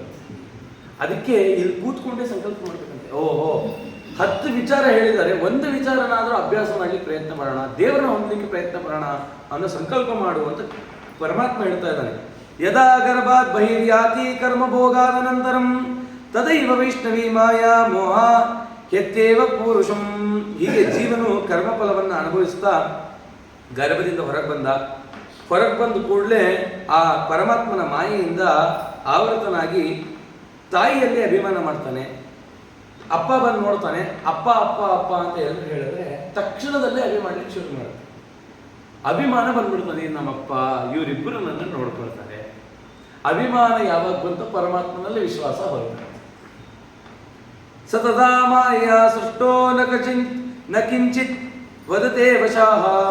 ಪರಮಾತ್ಮನ ಮಾಯಿಗೆ ಸಿಲುಕಿದಂಥ ಜೀವನವು ಏನು ಹೇಳಲು ಅಸಮರ್ಥನಾಗಿದ್ದಾನೆ. ಯಾಕಂದ್ರೆ ಅವನಿಗೆ ಮಾತು ಬರಲ್ಲ, ಪರಾಧೀನನಾಗಿದ್ದಾನೆ. ಅಂದರೆ ತಾಯಿ ತಂದೆಗಳು ಹೇಗೆ ನೋಡ್ಕೋತಾರೋ ಹಾಗೆ ಅವ್ರು ನನ್ನ ನೋಡ್ಕೋತಿದ್ದಾರಲ್ಲ ಅನ್ನೋ ಮೋಹಕ್ಕೆ ಅವರಲ್ಲಿ ಅಭಿಮಾನ ಉಂಟಾಯಿತು. ಆದರೆ ಆ ಬಾಲ್ಯದಲ್ಲಿ ದುಃಖವನ್ನು ಅನುಭವಿಸ್ತಾನೆ. ಪರಮಾತ್ಮನ ಹೇಳ್ತಾನೆ, ಹೊಟ್ಟೆ ಹಸುವಾಯಿತು ಅಂತ ಮಗುನ ಎತ್ಕೊಂಡ್ರೆ ಅಳ್ತಾ ಇದೆಯಲ್ಲ ಮಗು, ಮೋಸ್ಟ್ಲಿ ಹೊಟ್ಟೆ ಹಸುವಾಗಿರ್ಬೇಕು ಅಂತ ಎತ್ಕೋತಾರೆ. ಆದರೆ ಆ ಮಗು ಹೇಳುತ್ತೆ, ನಂಗೆ ಹೊಟ್ಟೆ ತುಂಬಿದೆ, ನಂಗೆ ಆಗ್ತಿರೋದು ನಿಜವಾಗ್ಲೂ ಹೊಟ್ಟೆ ನೋವು. ಆದರೆ ಮಗುವಿಗೆ ತಾಯಿ ಏನು ಮಾಡ್ತಾಳೆ, ಹಾಲು ಕುಡಿಸ್ತಾಳೆ ಮಗು ಅಳ್ತಿದೆ ಅಂತ. ಆದರೆ ಅದಕ್ಕೆ ಹೇಳ್ಕೊಳ್ಲಿಕ್ಕೆ ಆಗ್ತಿಲ್ಲ ತನ್ನ ಕಷ್ಟ. ಸರಿ ಆಯಿತು, ನನಗೀಗ ಹಸುವಾಗ್ತಿದೆ ಅಂತಂದ್ರೆ ನಿಂಬೆ ರಸ ಕುಡಿಸ್ತಾಳಂತ. ಮೋಸ್ಟ್ಲಿ ಮಗು ಹೊಟ್ಟೆ ನೋವು ಅಂತ. ಈ ರೀತಿ ನನ್ನ ಅಸಹಾಯಕತೆಯನ್ನ ಪರಮಾತ್ಮ ನಿನಗ್ಬಿಟ್ಟಿನಿ ಯಾರಿಗೆ ಹೇಳಿ, ಇಂಥ ದುರ್ಗ ಸ್ಥಿತಿಯಲ್ಲಿ ನಾನು ಬಿದ್ದಿದ್ದೀನಲ್ಲ, ಮತ್ತೆ ಇಲ್ಲಿ ನನ್ನ ಹುಟ್ಟಿಸ್ಬಿಟ್ಟಲ್ಲ, ಮತ್ತೆ ಈ ಅಭಿಮಾನಗಳು ಹುಟ್ಟುಬಿಡುತ್ತಲ್ಲ ಅಂತ ಹೇಳ್ತಾನೆ. ಪ್ರತಿಭಟಿಸ್ಲಿಕ್ಕೆ ಆಗ್ತಿಲ್ಲ, ಏನು ಸಮರ್ಥನೆ ಇಲ್ಲ. ಶಾಯಿತೋ ಶುಚಿ ಪರ್ಯಂಕೆ ಜಂತು ಸ್ವೇದ ಜದೂಷಿತೆ ನೇಷ ಕಂಡೂಯನೇಂಗಾನ ಮಾಸನ್ ನೋತಾನ ಚೇತನ. ಮಗು ಅಶುಚಿ ಆದ ಹಾಸಿಗೆ ಮೇಲೆ ಮಲಗತ್ತೆ, ತನ್ನ ದೇಹದಲ್ಲಿ ಬೆವರು ಉಂಟಾಗತ್ತಂತೆ. ಆ ಬೆವರಲ್ಲಿ ಉಂಟಾದ ಕ್ರಿಮಿಗಳು ಆ ಮಗುವನ್ನು ಕಚ್ಚಲಿಕ್ಕೆ ಪ್ರಾರಂಭ ಮಾಡುತ್ತೆ. ಅದಕ್ಕೆ 15-20 ದಿನ ಸೂರ್ಯನ ಎಳೆ ಬಿಸಿಯನ್ನು ತೋರಿಸ್ತದೆ ಮಗುಗೆ. ಏನಕ್ಕೆ ಅಂತಂದ್ರೆ ಆ ಕ್ರಿಮಿಗಳು ಕಚ್ಚಿ ಕಚ್ಚಿ ಕಚ್ಚಿ ಅದಕ್ಕೆ ಅಳ್ತಾ ಇರ್ತಂತೆ. ಹಿಂದಿನ ಜನ್ಮದೆಲ್ಲ ಒಂದು ಕ್ಷಣ ನೆನಪಾಗ್ಬಿಡುತ್ತಂತೆ, ಮಾಡಿ ಪಾಪ ಕಿರಿಚಿಕೊಂಡು ಅಳಕ್ತದೆ, ಅಯ್ಯೋ ಇಂಥ ತಪ್ಪು ಮಾಡಿ ಮತ್ತೆ ಇಲ್ಲಿ ಬಂದ್ಬಿಟ್ಟಿದ್ದೀನಿ ಅಂತ ಈ ಥರ ಒದ್ದಾಡುತ್ತೆ. ಯಾರು ಹೇಳ್ಕೊಳ್ಳೋದು? ನೊಣ, ಸೊಳ್ಳೆ, ತಿಗಣೆ ಇತ್ಯಾದಿಗಳೆಲ್ಲ ಎಳೆ ಚರ್ಮವನ್ನು ಕಚ್ಚಲಿಕ್ಕೆ ಪ್ರಾರಂಭ ಮಾಡುತ್ತೆ. ಕ್ರಿಮಿಗಳು ಸಣ್ಣ ಹುಳುಗಳು ಕಚ್ಚಿ ಕಚ್ಚಿ ಕಚ್ಚಿ ಅವನಿಗೆ ಏನಕ್ಕೆ ಕಚ್ತಾ ಇದೆ ಇದೆಲ್ಲ ಅಂತಂದ್ರೆ ಅವನಿಗೆ ಹಿಂದಿನ ಜನ್ಮದ ಸಂಪರ್ಕದ ಜ್ಞಾನ ಇತ್ತಲ್ಲ, ಅದನ್ನ ನಾಶ ಮಾಡಲಿಕ್ಕೆ ಕಚ್ತಿತ್ತು. ಇತ್ಯೇವ ಶಶೈವಂ ಭುಕ್ತ್ವಾ ದುಃಖಂ ಭೋಗಂಡಮೇವಚ. ಈ ರೀತಿ ಬಾಲ್ಯವನ್ನು ಕಳೀತಾನೆ, ಹುಡುಗನಾಗ್ತಾನೆ, ಕೌಮಾರಸ್ಥೆಗೆ ಬರ್ತಾನೆ, ಅಲ್ಲಿ ದುಃಖವನ್ನು ಅನುಭವಿಸಲಿಕ್ಕೆ ಪ್ರಾರಂಭ ಆಯಿತು. ತದನಂತರ ಯೌವನಾವಸ್ಥೆ ಬಂತು. ಯೌವನಾವಸ್ಥೆಯಲ್ಲಿ ಮದ ಬಂತು, ದರ್ಪ ಬಂತು, ಅಭಿಮಾನಗಳು ಹೆಚ್ಚಾಯಿತು. ಆಗೇನಾಯಿತು ಅಂದರೆ ಆಸುರಿ ಸಂಪತ್ತನ್ನು ಸಂಗ್ರಹ ಮಾಡ್ತಾನೆ. ಏನು ಆಸುರಿ ಅಂದರೆ ಕೆಟ್ಟದನ್ನೆಲ್ಲ ಸಂಗ್ರಹ ಮಾಡಲಿಕ್ಕೆ ಶುರು ಮಾಡ್ದ. ಆಗ ದುರ್ವ್ಯಸನಗಳಲ್ಲಿ ಆಸಕ್ತಿ ಆಗ್ತಾನೆ. ಯೌವನ ಬಂದಾಗ ಜೀವಿಗೆ ದೇವರಲ್ಲಿ ಏನಾದ್ರು ಮನಸ್ಸು ಬಂದರೆ ಅವನು ಉದ್ಧಾರ ಮಾರ್ಗದಲ್ಲಿ ಹೋಗ್ತಾನೆ. ಬಾಲ್ಯದಲ್ಲಿ ಅಂದರೆ ಯೌವನದಲ್ಲಿ ತಂದೆ ತಾಯಿಗಳು ಗೌರವ ಕೊಡಲಿಲ್ಲ, ಗುರು ಹಿರಿಯರಲ್ಲಿ ಶ್ರದ್ಧೆ ಇಲ್ಲ, ಬಂಧುಗಳಲ್ಲಿ ವಿಶ್ವಾಸ ಇಲ್ಲ, ತಾನು ಆಡಿದ್ದೇ ಆಟ ಯಾರು ಆಡ್ತಾನೋ ಅವನು ದುರ್ವ್ಯಸನಗಳ ಆಸಕ್ತ ಆಗಿರ್ತಾನೆ, ದುರ್ವ್ಯಸನಗಳಿಗೆ ದಾಸನಾಗಿರ್ತಾನೆ. ಆ ದುರ್ವ್ಯಸನಗಳನ್ನು ತಾನು ಮಾಡದೇ ಇದ್ರೆ ತನಗೆ ಏನೂ ಮಾಡ್ಲಿಕ್ಕಾಗಲ್ಲ. ಇವತ್ತು ನೋಡಿ, ಈ ಕೆಟ್ಟ ವ್ಯಸನಗಳಿಗೆ ಒಳಗಾಗ್ಬಿಟ್ಟಿರ್ತಾರೆ. ಈ ಡ್ರಗ್ಸ್ ತಗೊಳ್ಳೋದು ಮಾಡೋದು, ಅವರು ಆ ಡ್ರಗ್ಸ್ ತಗೋಬೇಕು, ತಮಗೆ ತಾವೇ ಇಂಜೆಕ್ಷನ್ ಕೊಟ್ಕೋತಾರೆ, ಏನೇನೋ ಮಾಡ್ತಾರೆ, ನಾವು ನೋಡ್ತಿದೀವಲ್ಲ. ಅದನ್ನೆಲ್ಲ ಬಿಡಿಸ್ಲಿಕ್ಕೆ ಅದರದೇ ಆದ ಕೇಂದ್ರಗಳಿದೆ. ಅಂತ ಆ ದುರ್ವ್ಯಸನಗಳಿಗೆ ದಾಸರಾಗ್ಬಿಟ್ಟಿರ್ತಾರೆ. ಅದರಿಂದ ಬಿಡಿಸ್ಕೊಂಡ್ಬರೋದು ಬಹಳ ಕಷ್ಟ. ಈ ರೀತಿ ಹೇಳ್ತಾ ದೇವರು ಹೇಳ್ತಾನೆ, ಇದು ಈ ಮಾಯೆ ಯಾವ ರೀತಿ ಕಾಡುತ್ತೆ ಆ ಯೌವನದಲ್ಲಿ ಅಂತಂದ್ರೆ, ಒಂದು ಸ್ತ್ರೀಯನ್ನು ಕಂಡ ತಕ್ಷಣ ಅವಳನ್ನ ಆಸೆ ಪಡ್ತಾನೆ, ಭಾವನೆಗಳೆಲ್ಲ ಪ್ರಚೋದನೆ ಆಗುತ್ತೆ. ಅದಾಗಿದ ತಕ್ಷಣ ಇಂದ್ರಿಯಗಳ ಬಲ ಎಲ್ಲ ಕಳ್ಕೊತಾನೆ. ಹೇಗೆ ಒಂದು ಹುಳ ದೀಪವನ್ನು ನೋಡ್ತಾ ಇದೇನೋ ಹಣ್ಣಿರಬೇಕು ಅಂತ ತಿನ್ಲಿಕ್ಕೆ ಬರುತ್ತಂತೆ, ಆದರೆ ಅದು ಗೊತ್ತಿಲ್ಲ, ಅದಕ್ಕೆ ಬಿದ್ದು ಅದು ಸಾಯುತ್ತೆ. ಆ ರೀತಿ ಜೀವಿ ಏನು ಮಾಡ್ತಾನೆ, ಇದರಿಂದ ನಂಗೆ ಸುಖ ಅಂತ ಅಲ್ಲಿ ಹೋಗ್ಬಿಡ್ತಾನೆ, ಅಲ್ಲಿ ಒಂದು ಮೃತ್ಯು ಪಡ್ಕೋತಾನೆ. ಅದಕ್ಕೆ ತುಂಬ ಚೆನ್ನಾಗಿರೋ ಒಂದು ಮಾತು ಹೇಳ್ತು ಗರುಡ ಪುರಾಣ. ಕುರಂಗ ಮಾತಂಗ ಪತಂಗ ಭೃಂಗಾಮೀನಾಥ ಪಂಚಭಿರೇವ ಪಂಚ ಏಕ ಪ್ರಮಾದಿ ಸಕತಂ ನಾನ್ಯತೆ ಏ ಸೇವತೆ ಪಂಚಭಿರೇವ ಪಂಚ. 5 ಇಂದ್ರಿಯಗಳಿದೆ ನಮ್ಗೆ: ಕಣ್ಣು, ಕಿವಿ, ಮೂಗು, ಬಾಯಿ, ಚರ್ಮ. ಈ 5 ಏನೇನು ಸುಖ ಪಡುತ್ತೆ, ಯಾವ ರೀತಿ ಸುಖ ಪಡುತ್ತೆ ಅಂತಂದ್ರೆ, ಜಿಂಕೆ, ಆನೆ, ದೀಪದುಳ, ಭ್ರಮರ, ಮೀನು. ಇದರಂತೆ ಮೋಹಗೊಳ್ಳುತ್ತಂತೆ. ಈ 5 ಜೀವಿಗಳು ಏನು ಮಾಡುತ್ತೆ, ಜಿಂಕೆ ಏನು ಮಾಡುತ್ತೆ, ಅದು ಎಷ್ಟು ವೇಗವಾಗಿ ಓಡುತ್ತೆ ಅಂದರೆ ಎದುರುಗಡೆ ಯಾರು ಅಟ್ಟಿಸ್ಕೊಂಡ್ಬಿಡ್ತಾರೆ ಅಷ್ಟು ಚೆನ್ನಾಗಿ ಓಡುತ್ತೆ. ಅದೇ ಒಬ್ಬ ಬೇಟೆಗಾರ ಒಂದು ಯಾವುದೋ ಕೊಂಬು ನಿಂತ್ಕೊಂಡು ಒಂದು ಧ್ವನಿ ಮಾಡ್ತಿಲ್ಲಿ, ಅಪ್ಪ ಇದು ಎಷ್ಟು ಮಧುರವಾಗಿದೆ ಅಂತ ನಿಂತ್ಕೊಂಡ್ಬಿಡುತ್ತೆ. ಆ ಕೇಳ್ತಾನೆ ಬಲೆಗೆ ಬಿದ್ದುಬಿಡುತ್ತೆ. ನಾವು ಹಾಗೆ ಯಾವುದ್ಯಾವುದು ಮೋಹದಂಥ ಮಾತುಗಳಾಡ್ತಾರೆ. ಲೋಕದಲ್ಲಿ ಇದೇ ನಡೀತಿರೋದು, ಮೋಹದ ಮಾತುಗಳಾಡ್ತಾರೆ, ಅಲ್ಲಿ ಬಿಡ್ತೀವಿ.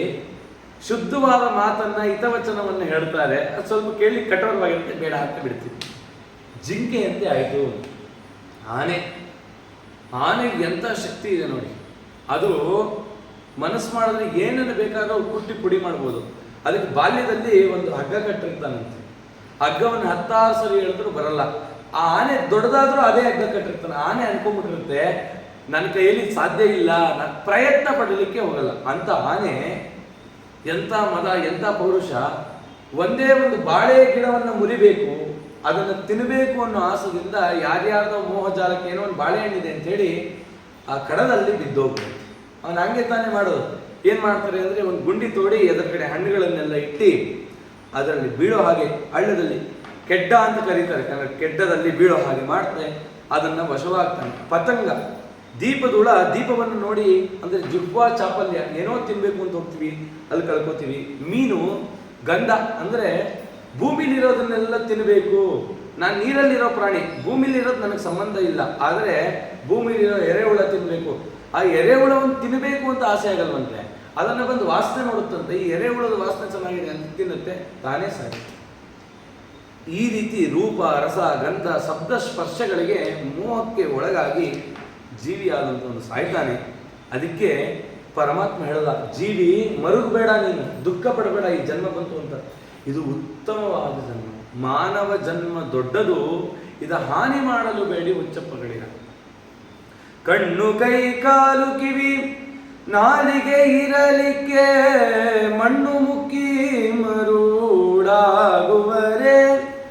ಹೆಣ್ಣು ಮಣ್ಣಿಗಾಗಿ ಹರಿಯ ನಾಮಾಮೃತ ಉಣ್ಣದೆ ಉಪವಾಸ ಮಾಡುವರೆ. ಮಾನವ ಜನ್ಮ ದೊಡ್ಡದು, ಇದ ಹಾನಿ ಮಾಡಲು ಬೇಡಿ ಹುಚ್ಚಪ್ಪಗಳೀರ.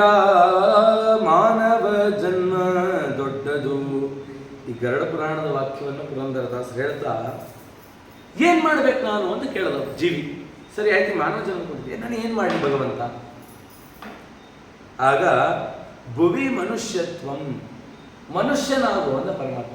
ಏನು ಮನುಷ್ಯ ಆಗೋದು ಅಂದರೆ ಗುರುಗಳಿಗೆ ಗೌರವ ಕೊಡು. ಫಸ್ಟ್ ಹೇಳಿದ್ದು ಗುರುಗಳಿಗೆ ಗೌರವ ಕೊಡು. ಗುರುಗಳಿಗೆ ಬಂದರೆ ಎದ್ದು ನಿಂತ್ಕೊಂಡು ಗೌರವವನ್ನು ಕೊಡು. ಆಸನಗಳಿಂದ ಸತ್ಕರಿಸು. ಒಂದೇ ವಸ್ತ್ರ, ಉಟ್ಟು ಬಟ್ಟೆಯಲ್ಲೇ ದೇವರ ಪೂಜೆ, ಆಹ್ವಾನ, ಯಾವ ಆಚರಣೆ ಇಲ್ಲದೆ ಊಟ ಮಾಡೋದು, ಇಂಥ ಅಧರ್ಮವನ್ನು ಮಾಡಬೇಡ. ಯಾವಾಗಲೂ ಕೂಡ ಧರ್ಮವನ್ನು ಆಚರಣೆ ಮಾಡು. ಶುದ್ಧವಾದ ವಸ್ತ್ರವನ್ನೇ ಧಾರಣೆ ಮಾಡು. ಒಂಟಿ ವಸ್ತ್ರದಲ್ಲಿ ಎಂದೂ ಇರಬೇಡ. ಯಾವತ್ತೂ ಒಂಟಿ ವಸ್ತ್ರದಲ್ಲಿ ಇರೋಗಿಲ್ಲ. ಒಂಟಿ ವಸ್ತ್ರದಲ್ಲಿ ಇದ್ದರೆ ನಾವು ಮಾಡೋ ಅಷ್ಟು ಕಾರ್ಯ ಅದೆಲ್ಲ ಬಂದು ಪ್ರೇತಗಳು ತಿನ್ಬಿಡ್ತದೆ. ಅದಕ್ಕೆ ಏಕ ವಸ್ತ್ರದಲ್ಲಿ ಏನು ಮಾಡಬಾರದು ಅಂತ ಹೇಳ್ತಾ ಇದ್ದಾರೆ. ಆ ವಸ್ತ್ರವನ್ನು ಹಾಕೊಳ್ಳಿಕ್ಕೆ ಆಗ್ತಾ ಇಲ್ಲ, ಏನೋ ಒದ್ಕೋಬೇಕು, ಕಷ್ಟ ಆಗ್ತಿದೆ ಅಂತಂದ್ರೆ ಗೃಹಸ್ಥರಾದಂಥವರು ಆ ಉಪವೀತಕ್ಕಾಗಿ ಇನ್ನೊಂದು ಯಜ್ಞೋಪವೀತ ಧಾರಣೆ ಮಾಡಬೇಕು ಅಂತ ಹೇಳಿದೆ. ನಗ್ನವಾಗಿ ಸ್ನಾನ ಮಾಡಬಾರದಂತೆ. ಕೃಷ್ಣ ಯಾಕೆ ಆ ಗೋಪಿಕಾಸ್ತ್ರ ಸ್ನಾನ ಮಾಡ್ತಿದ್ರೆ ಅವರ ವಸ್ತ್ರಗಳನ್ನು ಅಪಹರಣ ಮಾಡಿದ್ರೆ ಯಾಕೆ ಅಂತ ಕೇಳಿದ್ರೆ, ಎಲ್ಲರೂ ಅಂದರು ಕೃಷ್ಣಂಗೆ ಸ್ತ್ರೀಯರನ್ನ ಬೆತ್ತಲೆ ನೋಡಬೇಕು ಅಂತ ಆಸೆ ಆಯಿತು, ಅವನು ದುಷ್ಟ ಅಂತಂದ್ರು. ಆದರೆ ಕೃಷ್ಣ ಅದಕ್ಕಾಗಿ ಮಾಡಿಲ್ಲ. ಆ ಸ್ತ್ರೀಯರನ್ನ ಕೇಳ್ದ, ನಾನು ನಿಮ್ಗೆ ವಸ್ತ್ರ ಕೊಡ್ತೀನಿ, ನನಗೆ ನಮಸ್ಕಾರ ಮಾಡಿ ಅಂತ. ಅವರೆಲ್ಲ ಏನು ಮಾಡಿದ್ರು, ಎಡಗೈ ಹೀಗೆ ಇಟ್ಕೊಂಡು ಬಲಗೈ ತಗೊಂಡು ನಮಸ್ಕಾರ ಅಂತಂದ್ರು. ದೇವರನ್ನ ಒಂದ್ ಕೈಯಲ್ಲಿ ನಮಸ್ಕಾರ ಮಾಡಿದ್ರೆ ದರಿದ್ರ ಬರುತ್ತೆ. ದೇವರು ನೋಡಿ ಈಗ ಅನ್ಕೋಬಾರ್ದು, ಒಂದ್ ಕೈಯಲ್ಲಿ ದೇವರಿಗೆ ಯಾವತ್ತೂ ನಮಸ್ಕಾರ. ದೇವರಿಗೆ ದೊಡ್ಡವರಿಗೆ ಒಂದ್ ಕೈಯಲ್ಲಿ ನಮಸ್ಕಾರ ಮಾಡಬಾರ್ದು. ಆಗ ದೇವರು ಹೇಳ್ತಾನೆ, ನಿನ್ಗೆ ಹಾಗಾದ್ರೆ ಒಂದೇ ಕೈಯಲ್ಲಿ ಕೊಡ್ತೀನಿ ಮುಂದಿನ ಜನ್ಮಕ್ಕೆ ಅಂತ. ಎರಡೂ ಕೈಯಿಂದ ಕೊಡ್ಬೇಕು. ಕೃಷ್ಣ ಹೇಳ್ದ ಗೋಪಿಕಾಸ್ ಅವ್ರಿಗೆಲ್ಲ ಎರಡೂ ಕೈಯಿಂದ ಮಾಡಿ. ಅವಾಗ ಅವ್ರು ಅನ್ಕೊಂಡ್ರು, ನನ್ನ ಮಾನ ಅಪಮಾನ ಎಲ್ಲ ಕೃಷ್ಣಂದೇ ಅಂತ ಹೇಳಿ ಎರಡೂ ಕೈ ಎತ್ತಿ ನಮಸ್ಕಾರ ಮಾಡಬೇಕು. ಆ ಕೃಷ್ಣ ಹೇಳ್ದ, ಜಲದಲ್ಲಿ ಜಲಾಭಿಮಾನಿ ದೇವತೆಗಳೆಲ್ಲ ನೀವು ನಗ್ನವಾಗಿ ಹೋಗಿ ಸ್ನಾನ ಮಾಡಿದ್ರೆ ಅವರು ಶಪಿಸ್ತಾರೆ. ಯಾವತ್ತೂ ಆ ದೇವತೆಗಳಿಗೆ ನಗ್ನವಾಗಿ ಕಾಣಿಸ್ಬಾರ್ದು. ಹಾಗಾಗಿ ವಸ್ತ್ರಯುತವಾಗಿ ಸ್ನಾನ ಮಾಡಬೇಕು, ವಸ್ತ್ರರಹಿತವಾಗಿ ಸ್ನಾನ ಮಾಡೋಗಿಲ್ಲ ಅಂತ ಕೃಷ್ಣ ತೋರಿಸಿದ್ದು ಪಾಠ, ಅವನು ಹೇಳಿದ ಪಾಠ. ಮಕ್ಕಳಿಗೆ ಬುದ್ಧಿ ಹೇಳಿದ್ರೆ ಕೇಳಲ್ವಲ್ಲ, ಅದಕ್ಕೆ ಏನೋ ಒಂದು ಕತೆ ಹೇಳಿ, ಅದಕ್ಕೆ ಮಾರಲ್ ಸೈನ್ಸ್ ಅಂತ ಮುಂಚೆ ಇತ್ತು ಸಬ್ಜೆಕ್ಟ್, ಇವಾಗ ಇಲ್ಲ. ಆ ರೀತಿ ಆ ಒಂದು ತತ್ವವನ್ನು ಹೇಳಿ, ಒಂದು ಕಥೆಯನ್ನು ಹೇಳಿ ಹೇಗೆ ಶುದ್ಧ ಮಾಡ್ತಿದ್ರು ಕೃಷ್ಣ ಹಂಗೆ ಹೇಳೋದು. ಅದಕ್ಕೆ ಹೇಳ್ತಾ ಇದ್ದಾನೆ, ಯಾವತ್ತೂ ನಗ್ನವಾಗಿ ಇರಬಾರ್ದು, ಎರಡು ಕೈಗಳಿಂದ ತಲೆಯನ್ನು ಕೆರ್ಕೋಬಾರದು. ಯಾರ ಮನೆಯಲ್ಲಿ ಬೆಳಗಾಗೆದ್ದು ಎರಡೂ ಕೈಗಳಿಂದ ತಲೆ ಕೆರ್ಕೋತಾರೋ ಅವರ ಇಡೀ ದೇಹಕ್ಕೆ ಕಲಿ ಬಂದು ತನ್ನ ಹೆಂಡತಿ ದರಿದ್ರ ಲಕ್ಷ್ಮಿ ಜೊತೆ ಬಂದು ನೆಲೆಸ್ಬಿಡ್ತಾನೆ. ಆಗ ಎರಡೂ ಕೈಯಲ್ಲಿ ತಲೆ ಕೆರಿಬಾರದು. ಉಭಾಭ್ಯಾಂ ಪಾಣಿನ್ಯಾಭ್ನ ಕಂಡೋಯಿ, ಅಂದ್ರೆ ಕಾರಣವಿಲ್ಲದೆ ತಲೆ ಮೇಲೆ ಪದೇ ಪದೇ ಸ್ನಾನ ಮಾಡಬಾರ್ದು.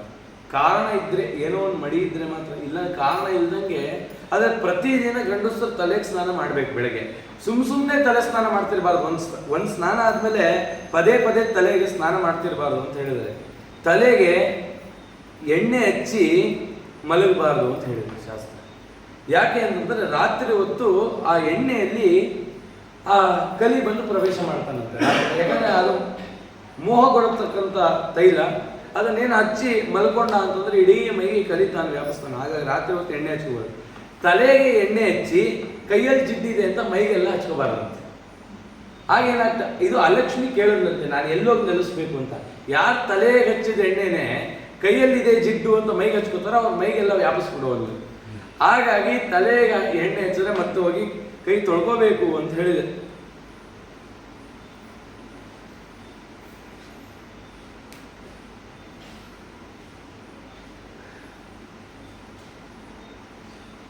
ಈ ರೀತಿ ಹೇಳ್ತಾ ಏಕಾದಶಿ ವ್ರತವನ್ನು ಆಚರಣೆ ಮಾಡಬೇಕು, ಚಾಂದ್ರಾಯಣ ವ್ರತವನ್ನು ಆಚರಣೆ ಮಾಡಬೇಕು, ಚಾತುರ್ಮಾಸ ಏನೇನು ವ್ರತಗಳಾಗುತ್ತೆ ಅದನ್ನು ಮಾಡಬೇಕು. ಪಾಡ್ಯದ ದಿನ ಯಾವತ್ತೂ ಕೂಡ ಪಾಠವನ್ನ ಪ್ರಾರಂಭ ಮಾಡಬಾರದು, ಅದು ಅನಧ್ಯಯನ ಅಂತ ಕರೆದಿದ್ದಾರೆ. ಬ್ರಾಹ್ಮಣ, ಅಗ್ನಿ, ಗೋವು, ಸೂರ್ಯ, ದೇವರು, ಧರ್ಮ, ಸಜ್ಜನರು, ಹಿರಿಯರನ್ನ ಯಾವತ್ತಿಗೂ ಕೂಡ ಅವಮಾನ ಮಾಡಬಾರದು. ಹಗಲಿನಲ್ಲಿ ಉತ್ತರಾಭಿಮುಖವಾಗಿ ಮೂತ್ರ ಮಾಡಬಾರದು ಅಂತಿದೆ. ಇದನ್ನೆಲ್ಲ ಹೆಚ್ಚು ನೋಡ್ಲಿಕ್ಕಾಗಲ್ಲ. ರಾತ್ರಿಯಲ್ಲಿ ದಕ್ಷಿಣಾಭಿಮುಖವಾಗಿ ವಿಸರ್ಜನೆ ಮೂತ್ರಾದಿಗಳನ್ನು ವಿಸರ್ಜನೆ ಮಾಡಬೇಕು. ಯಾವಾಗಾದರೂ ಬೆಳಗ್ಗೆ ಹೊತ್ತೇನಾದ್ರೂ ಕೈಕಾಲು ತೊಳ್ಕೊಂಡ್ರೆ ಒರೆಸ್ಕೋಬಾರ್ದಂತೆ, ಅದು ಹಾಗೆ ಒಣಗಬೇಕಂತೆ. ರಾತ್ರಿ ಹೊತ್ತೇನಾದರೂ ಕೈಕಾಲು ತೊಳ್ಕೊಂಡ್ರೆ ಕಾಲು ಒರೆಸ್ಕೊಂಡೇ ಮಲ್ಕೋಬೇಕು. ಒದ್ದೆಯಿಂದ ಹಾಸಿಗೆಯನ್ನು ಏನಾದ್ರು ಮುಟ್ಟಿದ್ರೆ ಅವನಿಗೆ ದಾರಿದ್ರ್ಯ ಬರುತ್ತೆ, ಅಲಕ್ಷ್ಮಿ ಬರ್ತಾಳೆ. ಅದಕ್ಕೆ ರಾತ್ರಿ ಹೊತ್ತು ಕೈಕಾಲು ತೊಳ್ಕೊಂಡ್ರೆ ಕಾಲು ಒರೆಸ್ಕೋಬೇಕು. ಒಬ್ಬರು ದೊಡ್ಡವರು ಹೇಳಿದ್ರು, ವಿದ್ಯಾಮಾನ್ಯ ತೀರ್ಥರು ತುಂಬ ವಯಸ್ಸಾಗಿಬಿಟ್ಟಿದ್ದಾರೆ ಅವ್ರಿಗೆ. ನೀವೆಲ್ಲ ನೋಡಿರ್ಬೋದು, ಹಿಂದಿನವರು ಪೇಜಾವರ ಸ್ವಾಮಿಗಳು ವಿದ್ಯಾಗುರುಗಳು ತುಂಬ ಬಗ್ಗೋಗ್ಬಿಟ್ಟಿದ್ರು. ತಾವೇ ಹೋಗಿ ಕೈಕಾಲು ತೊಳ್ಕೊಂಡು ಬರೋರಂತೆ. ಯಾರ ಶಿಷ್ಯರನ್ನು ಕರಿತಿರ್ಲಿಲ್ವಂತೆ. ಒಂದಿನ ನೋಡಿದ್ರಂತೆ, ಯಾರು ಇದೇನು ಸ್ವಾಮಿಗಳು ಒಬ್ಬರೇ ಹೋಗಿದಾರಲ್ಲ ಕೈಕಾಲು ತೊಳ್ಕೊಳ್ಳಿಕ್ಕೆ.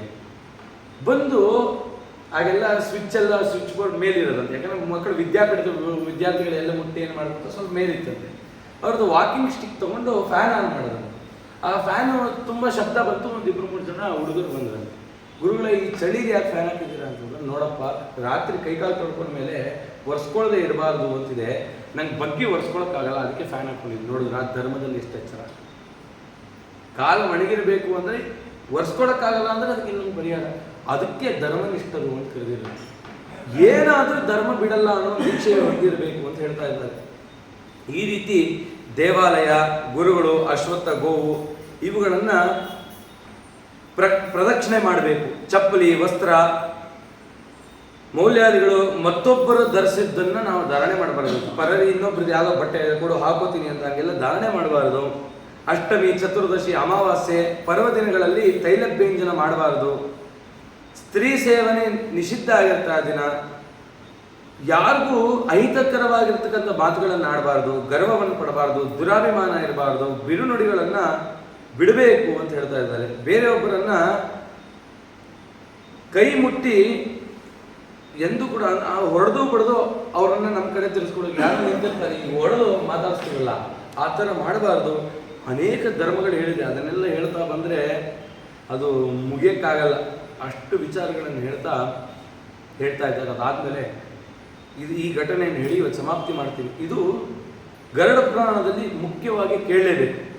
ಗರುಡ ಪುರಾಣವನ್ನು ಸಂಪೂರ್ಣವಾಗಿ ಕೇಳೋಕ್ಕಾಗದೇ ಇದ್ದರೆ ಇದು ಒಂದಾದರೂ ಕೇಳಬೇಕು ಅಂತ ಶಾಸ್ತ್ರ. ಯಾವುದದು ಅಂತಂದರೆ ಬಬ್ರು ವಾಹನ ಪ್ರೇತ ಸಂಸ್ಕಾರ ಅಂತ. ಈ ಬಬ್ರು ವಾಹನ ಕತೆ ಕೇಳಿದ್ರೇ ತುಂಬ ಪುಣ್ಯ ಅಂತ. ಏನಕ್ಕೆ ಅಂತ ಹೇಳ್ತಾರೆ, ಅದನ್ನು ಸೂತ್ರ ಕೇಳಿದ್ರು. ಇತಿ ಶುತ್ವಾ ಗರುಡ ಕಂಪಿತೋ ಅಶ್ವಥ ಪತ್ರವತ್ ಮುಪಕಾರಾರ್ಥಂ ಪುನಃ ಪ್ರಚಪ್ಪ ಕೇಶವ. ಸೂತ್ರ ಹೇಳಿದ್ರಂತೆ ಶೌನಕರೇ, ನರಕದ ವಿಚಾರಗಳನ್ನ ಈ ಜೀವಿಯ ಉತ್ಪತ್ತಿ ಲಯಗಳನ್ನ ಕೇಳಿದಂಥ ಗರುಡ ಅಶ್ವತ್ಥ ವೃಕ್ಷ ಗಾಳಿ ಬೀಳಿಸಿದ್ರೆ ಹೇಗೆ ನಡುಗುತ್ತೋ ಗರುಡ ದೇವರು ಹಾಗೆ ನಡುತ್ತಾ ಇದ್ದಾರೆ. ಹಾಗಾಗಿ ಈ ಜನ್ಮ ಲಯಗಳನ್ನ ಹೇಗೆ ಕಳ್ಕೊಳ್ಳೋದು? ನಮಗೆ ಸದ್ಗತಿ ಅನ್ನೋದೇ ಇಲ್ವಾ? ಇದಕ್ಕೇನು ಪರಿಹಾರನೇ ಇಲ್ವಾ? ನಾವು ಉದ್ಧಾರ ಆಗಲಿಕ್ಕೆ ಯಾವುದೋ ಮಾರ್ಗನೇ ಇಲ್ವಾ ಅಂದಾಗ ಗರುಡ ದೇವರು ಕೇಳ್ತಾರೆ, ಕೃತ್ವಾ ಪಾಪಾನಿ ಮನುಜ ಪ್ರಮಾದಾತ್ ಬುದ್ಧಿತೋಪಿ ವಾ ನ ಯಾತಿ ಯಾತನಾ ಯಾಮ್ಯ ಕೇನೋಪಾಯೇನ ಕಥ್ಯತಾಂ. ಕೇಳ್ತಾನೆ, ಸಂಸಾರದಲ್ಲಿ ಬಿದ್ದು ಒದ್ದಾಡ್ತಾ ಇದ್ದಾರೆ ಜನ, ಅವರನ್ನು ಉದ್ಧಾರಕ್ಕೋಸ್ಕರ ಈ ಪುರಾಣದಲ್ಲಿ ಏನಾದ್ರು ಹೇಳಪ್ಪ ಅಂತ ಕೇಳಿದಾಗ ಕೃಷ್ಣ ಹೇಳ್ತಾನೆ, ಗರುಡ ಕೇಳು, ಉತ್ತಮವಾದ ಪ್ರಶ್ನೆಯನ್ನು ಕೇಳಿದ್ಯಾ, ಸಾವಧಾನವಾಗಿ ಕೇಳು, ನಿನಗೆಲ್ಲ ಹೇಳ್ತೀನಿ ಅಂತ ಹೇಳ್ತಾ ಇದ್ದಾನೆ. ಪುತ್ರ ಅಂತ ಕರೆದಿದ್ದಾರೆ. ಪುತ್ ಅಂದ್ರೆ ನರಕದಿಂದ ದೂರ ಮಾಡತಕ್ಕಂಥವನು ಪುತ್ರ ಅಂದ್ರೆ ಆ ನರಕದಿಂದ ದೂರ ಮಾಡಿ ನನಗೆ ತ್ರಾಯ ಅಂದ್ರೆ ನನ್ನ ಉದ್ಧಾರ ಮಾಡೋವನೇ ಪುತ್ರ. ಹಾಗಾಗಿ ಪುತ್ರನಾದವನು ಜೀವಿಗೆ ಬರ್ತಾನೆ. ಆ ಪುತ್ರನಾದಂಥವನು ತಂದೆಯನ್ನ ತಾಯಿಯನ್ನ ಯಾರು ಮೃತರಾಗಿರೋರು ಅವನನ್ನು ಉದ್ದೇಶ ಮಾಡಿಕೊಂಡು ಕಾರ್ಯಗಳನ್ನು ಮಾಡಿ ಅವನು ಸದ್ಗತಿ ಕೊಡಿಸ್ತಾನೆ. ಹಾಗಾಗಿ ಪುತ್ರೋತ್ಪತ್ತಿ ತುಂಬಾ ಬೇಕು ಅಂತ ಹೇಳಿದ್ದಾರೆ. ಆ ಪುತ್ರೋತ್ಪತ್ತಿ ಉಪಾಯವನ್ನು ಕೂಡ ಹೇಳಿದೆ. ಎಷ್ಟೋ ಜನ ಸಂತಾನ ಇಲ್ಲ ಅಂತೆಲ್ಲ ಹೇಳಿದಾಗ ಮೊನ್ನೆ ಎಲ್ಲ ಹೇಳಿದೆ, ಕುಂಬಳಕಾಯಿ ಹೊಡಿಬಾರ್ದು, ಇದು ಸಂತಾನ ಗೋಪಾಲಕೃಷ್ಣ ಮಂತ್ರ ಅಂತಿದೆ, ಆ ಮಂತ್ರವನ್ನು ಜಪ ಮಾಡಬೇಕು. ಇಲ್ಲ ಅಂತಂದ್ರೆ ಈ ಮಳೂರು ಕೃಷ್ಣ ಅಂತಿದೆಯಲ್ಲ, ಸುಮಾರು ಜನರಿಗೆ ಸಂತಾನ ಆಗಿದೆ, ಅಲ್ಲಿ ಹೋಗಿ ಒಂದು ಬೆಣ್ಣೆ ಅಲಂಕಾರನೋ ಅಥವಾ ಏನೋ ಇಷ್ಟು ವಾರ ಬಂದು ಸೇವೆ ಮಾಡ್ತೀನಿ ಅಥವಾ ಬೆಳ್ಳಿ ತೊಟ್ಟು ಕಳಿಸ್ತೀನಿ ಆ ಥರ ಹರಕೆ ಹೊತ್ಕೊಂಡು ಆ ಮಂತ್ರ ಜಪ ಮಾಡಿ, ಸಂತಾನ ಗೋಪಾಲಕೃಷ್ಣ ಮಂತ್ರ ಜಪ ಮಾಡಿ ಹರಿವಂಶವನ್ನು ಯಾರು ಕೇಳಿಸ್ತಾರೋ ಖಂಡಿತ ಒಂದು ವರ್ಷದಲ್ಲಿ ಮಕ್ಕಳಾಗ. ಈ ಮಠದಲ್ಲೇನೆ ನಾ ಪೂಜೆ ಮಾಡೋ ಕಾಲಕ್ಕೆ ಅವರು ಮದುವೆ ಆಗಿ 20 ವರ್ಷ ಆಗಿತ್ತು. 20 ವರ್ಷ ಆಗಿತ್ತು, 2-3 ಸರಿ ಮಗು ಆಗಿ ಹೋಗ್ಬಿಟ್ಟಿತ್ತು. ಇಲ್ಲಿ ಬಂದರು, ಸೇವೆ ಮಾಡಿದ್ರು, ಸಂತಾನ ಗೋಪಾಲಕೃಷ್ಣ ಮಂತ್ರ ಅಂತ ಹೇಳಿದ್ರಲ್ಲ ಹೇಳಿ ಅಂತ ಹೇಳಿದಕ್ಕೆ, ಅಂದರೆ ಮುಂದಿನ ವರ್ಷ ಅಧಿಕ ಮಾಸ ಬರ್ತೀವಿ, 2 ವರ್ಷ ಆಯಿತು ಅವ್ರಿಗೆ ಸಂತಾನ ಆಯಿತು, ಒಳ್ಳೆ ಗಂಡು ಮಗು 20 ವರ್ಷ ಆದಮೇಲೆ.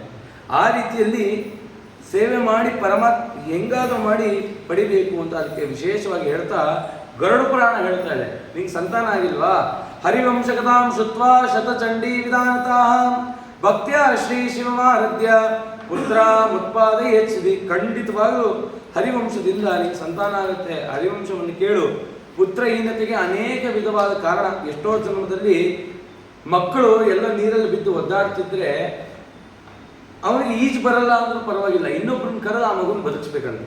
ಆ ಮಗು ಸಾಯ್ತಿದ್ರೆ ಅದನ್ನ ನೋಡಿಕೊಂಡು ಹಾಗೇ ನಿಂತಿದ್ದಾನೆ ಅಂತಂದ್ರೆ ಅವನಿಗೆ ಜನ್ಮಕ್ಕೂ ಮಕ್ಕಳಾಗಲ್ಲ. ಯಾಕಂದ್ರೆ ಮಗು ಸಾಯ್ತಿದ್ರೆ ಆ ಮಗು ದುಃಖದಲ್ಲಿದೆ, ಮಗು ಅಳುತ್ತಿದ್ರೂ ಅವನಿಗೆ ದಯೆ ಬಂದಿಲ್ಲ ಅಂದ್ರೆ ಅವನಿಗೆ ಆ ರೀತಿ ಮಕ್ಕಳನ್ನ ಕಾಲಲ್ಲಿ ಒದಿತಾರೆ. ಎಷ್ಟೋ ಜನ ಏನೋ ತಪ್ಪು ಮಾಡೋದು ಅಂತ, ಅವ್ರಿಗೆ ಜನ್ಮಾಂತರಗಳಲ್ಲಿ ಮಕ್ಕಳೇ ಆಗಲ್ಲ, ನೀ ಕಾಲಲ್ಲಿ ಒದ್ದೆ ಅಲ್ವಾ ಅದಕ್ಕೆ ನಿಂಗೆ ಮಕ್ಕಳಾಗಲ್ಲ ಅಂತ. ಅದಕ್ಕೆ ಆ ಥರ ಎಲ್ಲ ಶಿಕ್ಷೆ ಕೊಡಬಾರ್ದು. ಪುತ್ರನಾದಂಥವನು ಪುಂ ಎಂಬ ಅನ್ನವನ್ನ ನೀರು ನೆರಳು ಇಲ್ಲದಂತ ನರಕಕ್ಕೆ ಬಿದ್ದಂತ ಜೀವರನ್ನ ಸ್ವತಃ ಆ ಮಗನಾದಂಥವನು ತಮ್ಮ ಕಾರ್ಯ ಏನು ಮಾಡ್ತಾನೆ, ಆ ಕಾರ್ಯದ ಪುಣ್ಯದ ದಾರಿಯನ್ನೆರೆದು ಆ ಮೃತರಾದಂಥ ತಂದೆ ತಾಯಿಗಳನ್ನು ಉದ್ಧಾರ ಮಾಡ್ತಾನೆ ಅಂತಿದೆ. ಮಗನೇ ಆಗಬೇಕು ಅಂತಿಲ್ಲ, ಮಗ ಇಲ್ಲಪ್ಪ ಏನು ಮಾಡೋದು, ಅಣ್ಣನೋ ತಮ್ಮನೋ, ಅಣ್ಣ ತಮ್ಮಂದ್ರ ಮಕ್ಕಳು ಅಥವಾ ಹೆಂಡತಿ ಇದ್ರೆ ಹೆಂಡತಿ ಮಕ್ಕಳು, ಕಡೆ ಪಕ್ಷ ಯಾರೂ ಇಲ್ವಾ, ಒಬ್ಬ ಸ್ನೇಹಿತನೂ ಇಲ್ವಾ ನಿನಗೆ ಅಂತ ಕೇಳ್ತಾರೆ. ಒಬ್ಬ ಸ್ನೇಹಿತ ನಿನ್ನ ಕಾರ್ಯವನ್ನು ಉತ್ತರ ಕ್ರಿಯೆ ಮಾಡಲ್ವಾ, ಯಾರೋ ಒಬ್ಬ ಇರ್ತಾನೆ ರಕ್ಷಣೆ ಮಾಡೇ ಮಾಡ್ತಾನೆ ಅಂತ ಹೇಳ್ತಾ ಪುತ್ರೋತ್ಪತ್ತಿಗೆ ಪಿತೃಋಣ ಕೂಡ ಕಾರಣ ಆಗುತ್ತೆ. ಎಷ್ಟೋ ಜನಕ್ಕೆ ಸಂತಾನ ಇಲ್ವಲ್ಲ, ಅದಕ್ಕೆ ಹೇಳಿದ್ರು ಪಿತಾಮಹ ಪ್ರಪಿತಾಮಹ ಅಂತ. ಪಿತಾಮಹ ಇರಲ್ಲ ಅಂದ್ರೆ ತಾತ, ಆ ಪಿಂಡವನ್ನ ಹೆಂಡತಿಗೆ ತಿನ್ನಿಸ್ಬೇಕಂತ. ಆ ಪಿಂಡವನ್ನ ಮದ್ಯದ ಪಿಂಡವನ್ನ ತಿಂದ್ರೆ ಅವಳಿಗೆ ಸಂತಾನ ಆಗುತ್ತೆ ಅಂತ. ಅಯ್ಯೋ ಪಿಂಡನೆಲ್ಲ ತಿನ್ನಕ್ಕಾಗತ್ತ ಅಂದ್ರೆ ತಿನ್ನೋದು ಅಂದ್ರೆ ತಿನ್ನು ಅಂತ ಹೇಳಿಲ್ಲ, ಅದರ ವಾಸನೆ ನೋಡಿದ್ರು ತಿಂದಷ್ಟೇ. ಹಾಗಾಗಿ ಹೆಂಡತಿ ಆದವಳಿಗೆ ಆ ಮದ್ಯಪಿಂಡದ ವಾಸನೆ ತೋರಿಸಿದ್ರೆ ಅವಳಿಗೆ ಸಂತಾನ ಆಗುತ್ತೆ. ತಾತನ ಆಶೀರ್ವಾದ ಇತ್ತು ಅಂತಂದ್ರೆ ಸಂತಾನ ಆಗುತ್ತೆ ಅಂತ ಗರುಡ ಪುರಾಣ. ಏನಾದ್ರು ಪ್ರಯತ್ನ ಪಟ್ಟು ಈ ಪ್ರಯತ್ನ ಪಟ್ಟ ಅಂತ ಕೇಳ್ತಾ ಇಲ್ಲೊಂದು ಕತೆ ಹೇಳ್ತಾ ಇದ್ದೀನಿ ನೋಡು. ಜೀವನ್ ಮುಕ್ತನಾಗಬೇಕು, ಯಾರೂ ಇಲ್ಲ ಅಂದರೆ ಏನಾಗುತ್ತೆ ಅವನ ಸ್ಥಿತಿ ಅಂತ ಹೇಳ್ತಾ, ಯಜ್ವಾದಾನಪತಿ ಶ್ರೀಮಾನ್ ಬ್ರಹ್ಮಣ್ಯ ಸಾಧವತ್ಸಲ ಶೀಲಾಚಾರ ಗುಣೋಪೇತೋ ದಯಾ ದಾಕ್ಷಿಣ್ಯ ಸಂಯುತ. ಬಬ್ರುವಾಹನ ಅಂತ ಒಬ್ಬ ರಾಜ. ಆ ಬಬ್ರುವಾಹನ ರಾಜ ಅತ್ಯಂತ ಧರ್ಮಿಷ್ಠನಾದಂಥವನು.